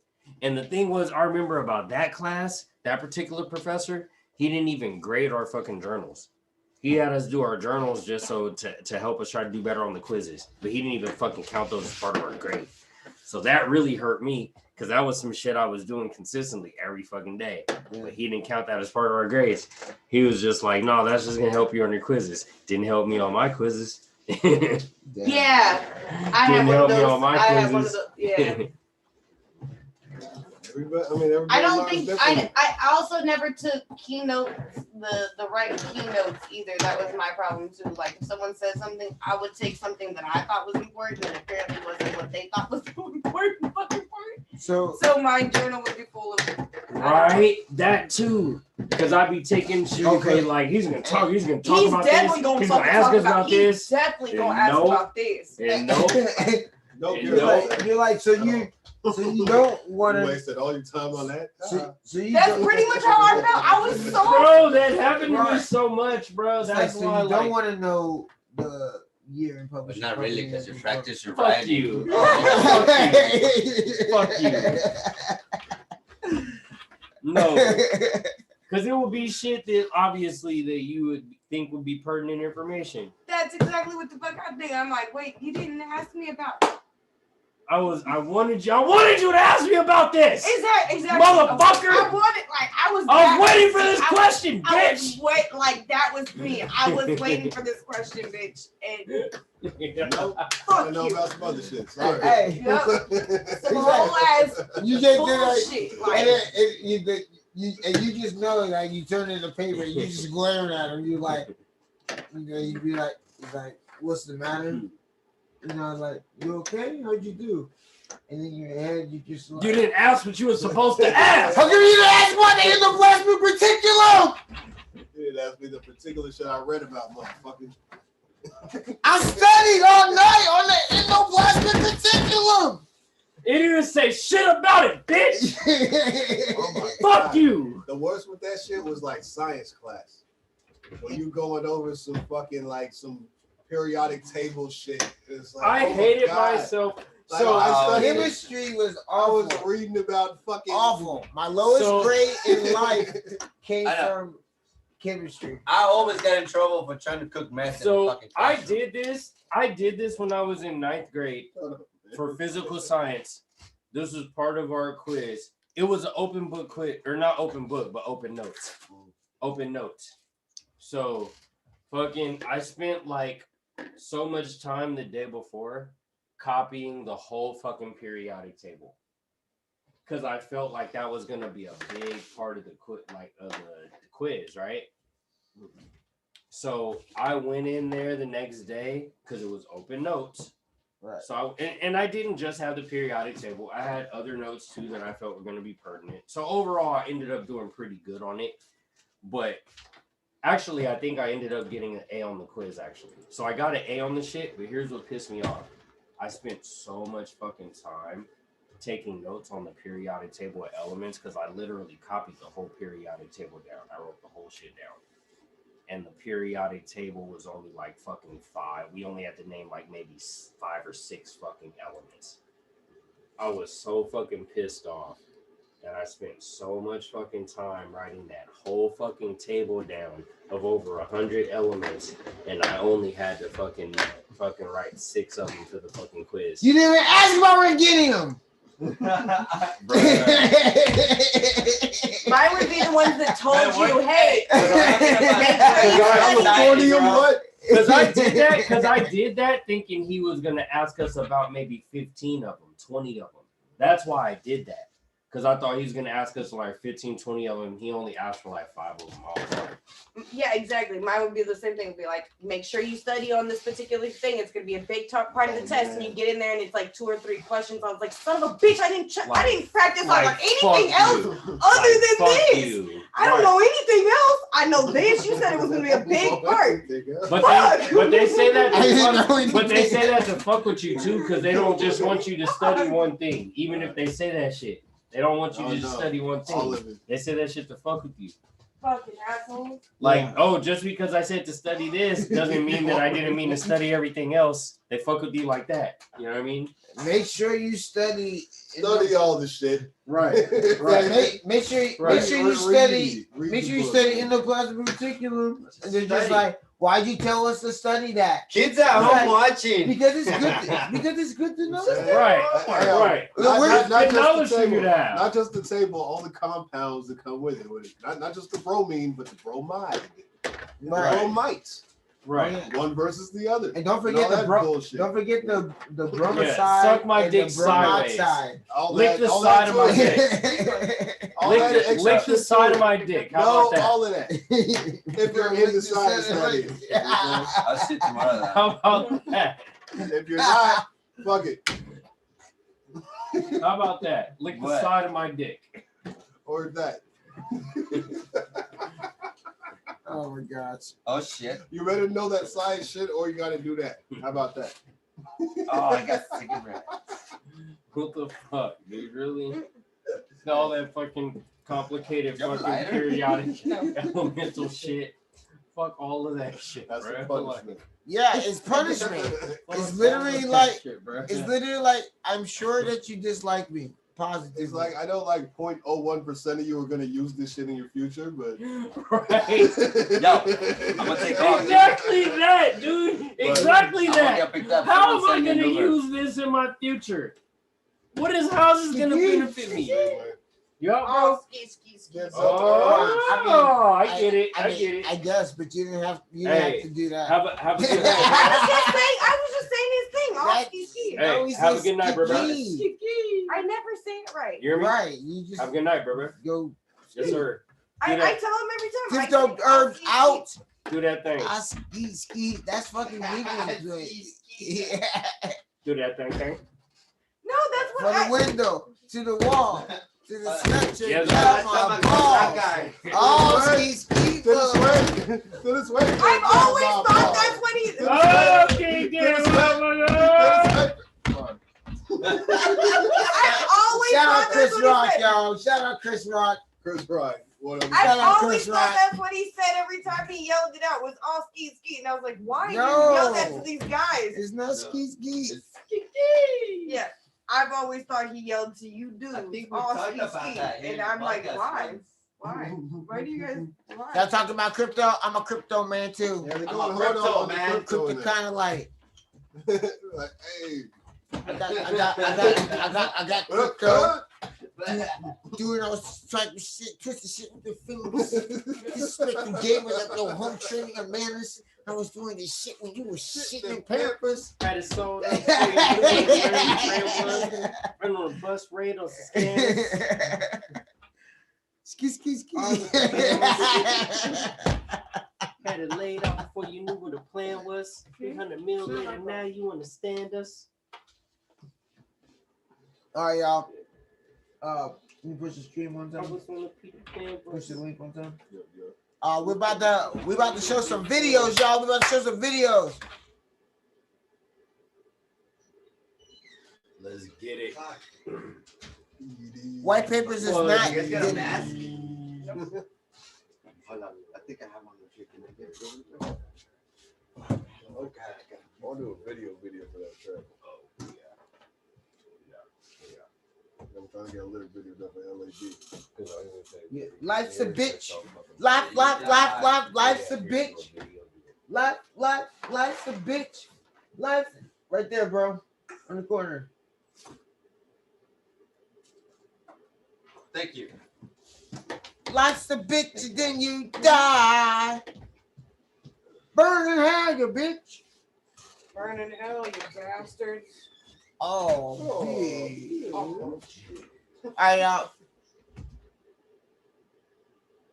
yeah. I've actually been exploring NFTs and shit for the music, and I might just make some NFT music because I haven't released a lot of my shit on fucking like the streaming platforms, and like if you don't already have it, then I can take it down from my Bandcamp and stuff. I can make an NFT, you know. I was also thinking about making, you know, like molds, like my can molds. I don't know. I'm kind of waiting on that stuff a little bit. I don't know if it's really a lucrative thing to do quite yet, but you know, I'm keeping my eye on it.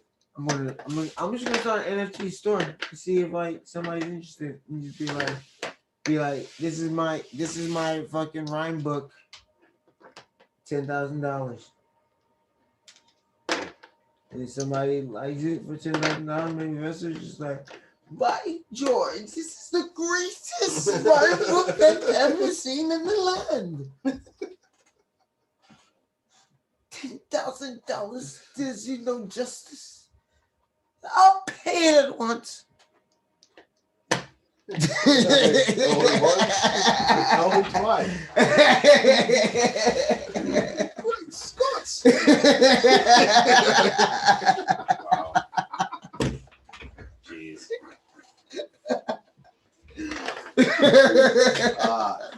Who knows, man?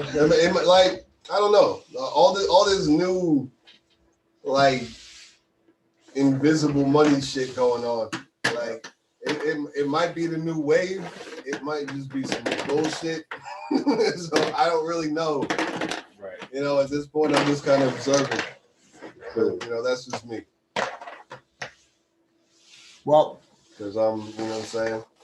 I'm kind of, what's the word? Fucking, I forgot the good word, but I watch my papers. I watch my money. You know Frugal. Frugal. That's probably a good word. Got Goodle.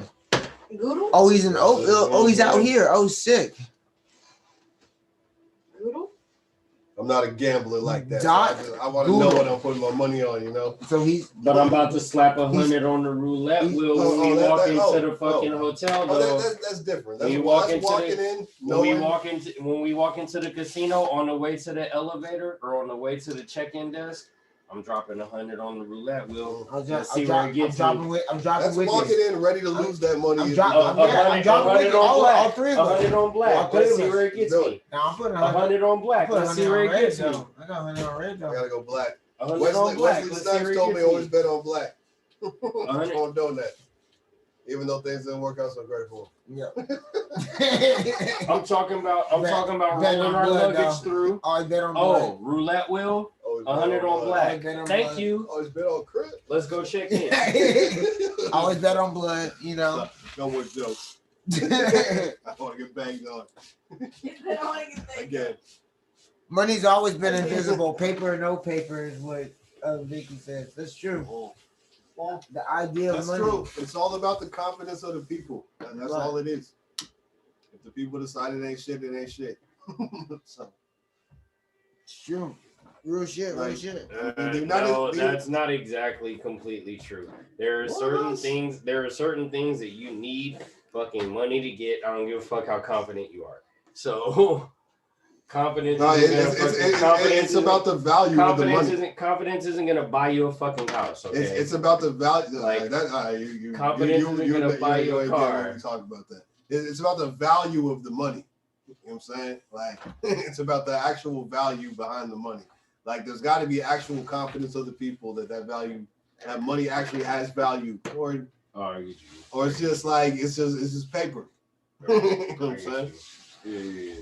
Like certain currencies in the world set the price of other currencies. You know what I'm saying? Right. And then the other currencies got to adjust as it goes. Like you go to Africa, the value of their currency goes up and down every day. You got to go and like look at the numbers. Like, oh, what's the money worth today? And we gotta literally be fiscally, financially, by comparison, the most expensive country of definitely one of them. Like, if not the we're up there. Most expensive country. Without question. We live in one of the just in terms of our currency exchange rate. Like, we have to fucking be like. I wouldn't be surprised if we were number one. Yeah, UK's up there too. Okay, they're pretty expensive. Pounds are hella much. Japan's expensive as shit. Yeah. It's funny because I always thought they were more expensive than here, but it felt like pretty much the same. But like, there's certain places they adjust to what we're doing. Like their whole system of money can completely flip in right by watching how our market does shit. Right. Like their whole shit can shift in a couple of years. It's like, oh, that used to cost 100. Now it's like 1,000. It's like, and they learn that a lot of times while watching the American market. That's crazy. That's crazy. But our whole market is based on what? Just our fucking name. Just we're America. We the world superpower. Right. You know what I'm saying? Yep. That's it. that's literally it. Fact. Like during the whole pandemic shit, when corporations were going to hell, what they do? They printed out a few $1 trillion and just like, here, corporations. There's trillions of dollars that ain't based on anything. They just printed it out. Yeah. It's like, all right. Because I mean, you'd be hard pressed to name a lot of other countries in which having this type of form is just okay. Just accept it, and people will watch that shit. Like, There's not very many countries that this is acceptable. Yep. Modern day slavery. Not very many at all.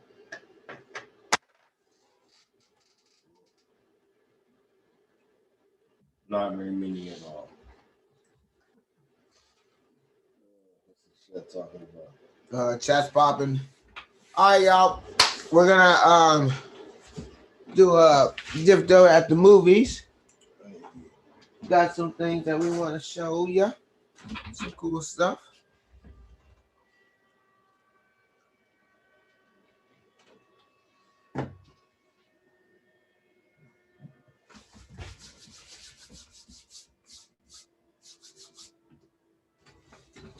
All right.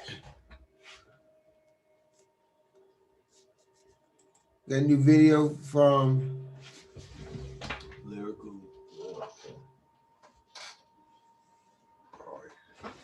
That's weird. I don't know why that happened. Yeah. We got a new video from the homie M Dash called I know that name, bro. Monopolize.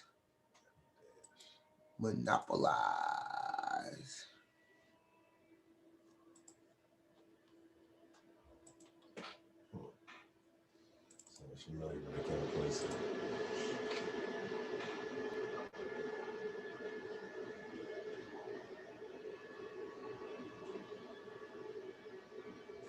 All right.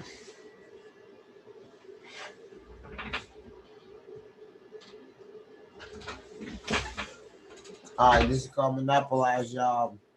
Monopolize.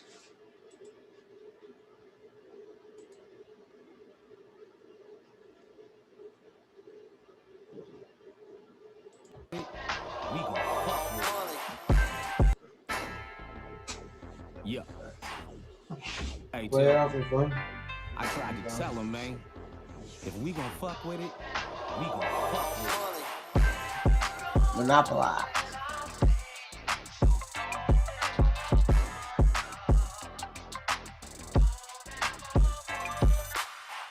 Get money, maneuver with motivation.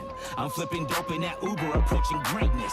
My situation is lovely, swimming in dollar signs. I used to be with my brother, watching my father grind. I'm selling peas by the dozen, flipping these chicken thighs. Monopolize with my cousin, we had to improvise. I'm so addicted to money, dipped in expensive fits. I'm starving, baby, I'm hungry like it's 2006. My expectation is high, could never be no bum. My corporation is fly, I got the people sprung. Ain't nothing lazy about me, I'm chasing green paper. I got financial advisors and I'm a dream chaser.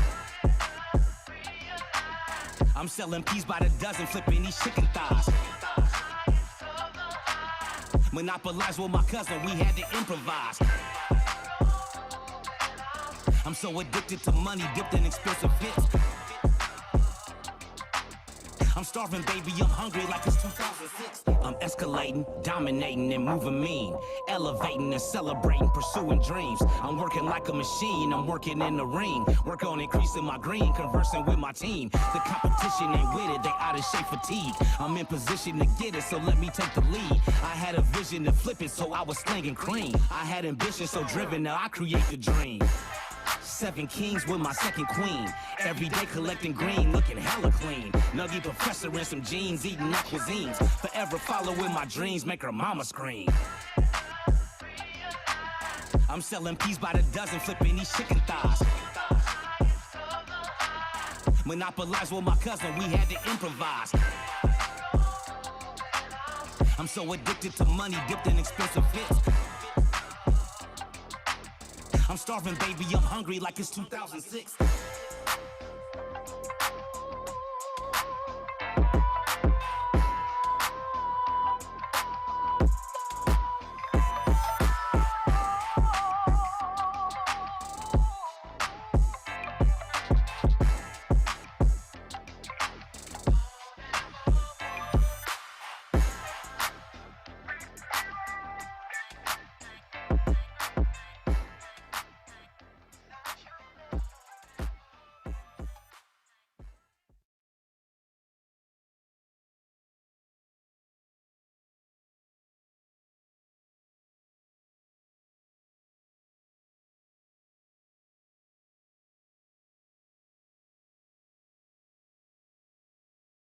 Monopolize.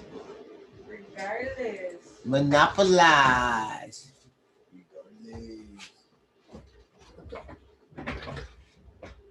Y'all fuck with that? Y'all fuck with that?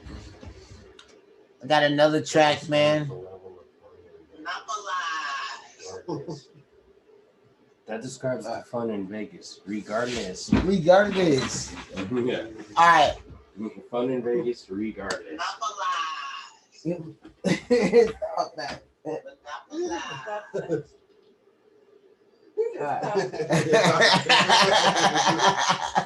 I just emphasize that real quick.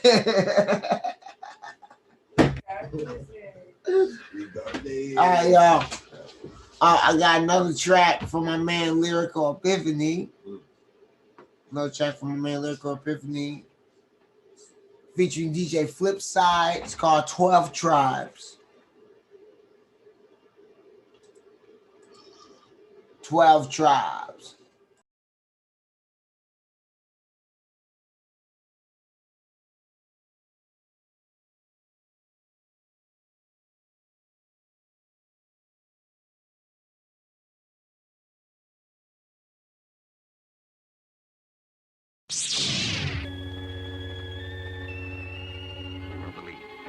The force will be with you.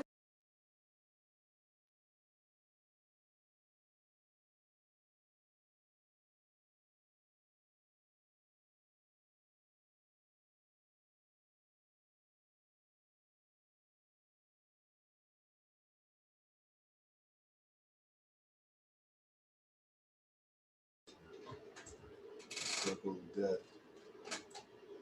All right, I don't know what happened there. What was that? What happened? Circle of death. All right, we're gonna try that again.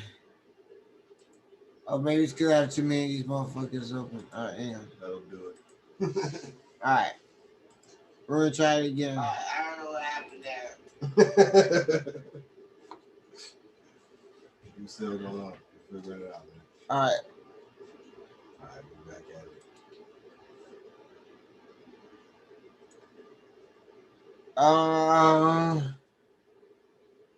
Looking for progression.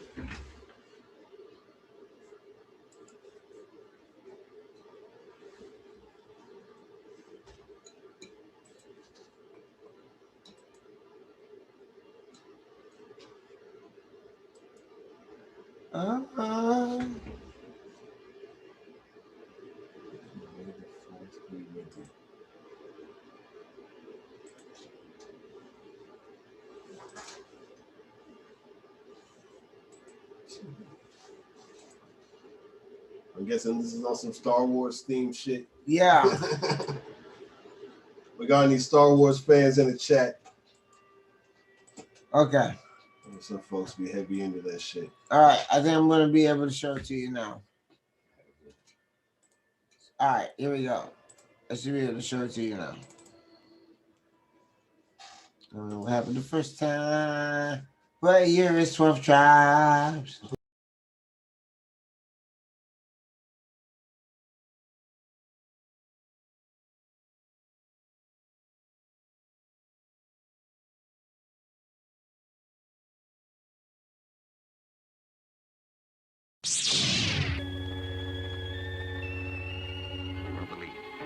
The force will be with you. On guard. I'll let you try my Wu-Tang style. I got style.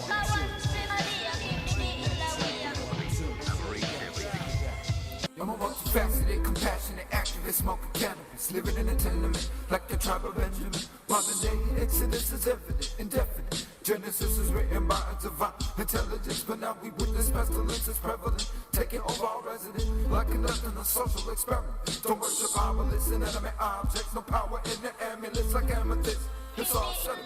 Don't take no time and citizen to use preventative medicine. We're having a practical etiquette, consult your specialist. And while I smoke a mild sedative with my brethren, I'd rather burn the sacrament than be infected by contaminants. It happens. Empower my melanin, the devil's advocate, edited the New Testament, distorted a false narrative with the overemphasis and left us with the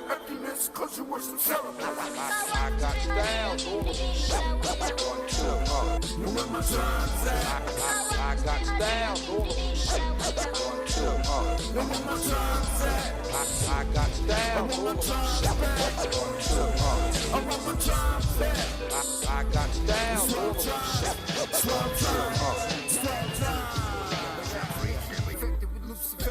Perfected by Luciferian, Samaritan, good Samaritan. Pure arrogance, you are the perfect candidate. Corrupt associates and earlier to Babylonian, Bohemian, Phoenician, Grecian, Draconian, Merovingian, amphibian, control the stimulus. Affecting cognitive dissonance, central meridian, ambiguous, like it's Levitic. Simpletons don't see the pyramid in their curriculum. Certificates, they have no significance. It's got indigenous, the equivalent. They feed off of innocence, mischievous. Paramecium, your soul reading. Learning from the media, the same Fantasia, Transylvania, or Mesopotamia. I'm just a street rat from Arabia, Babylon. We shall slay the I got styles, all of them shit. I've reached everything. You seek when you want any help. I'd like to try it. Let's begin.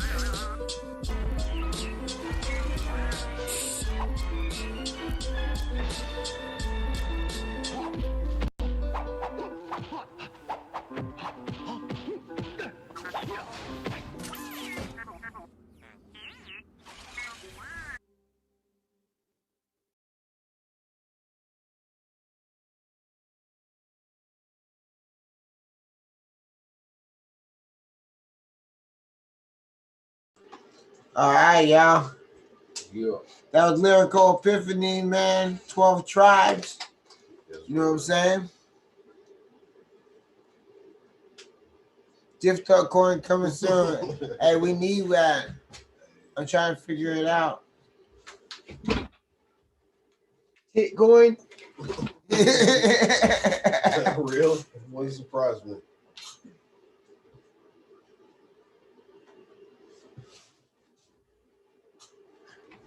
Vicky, I don't know what's going on with you. It's got to be something. I don't know. I don't know what's cracking.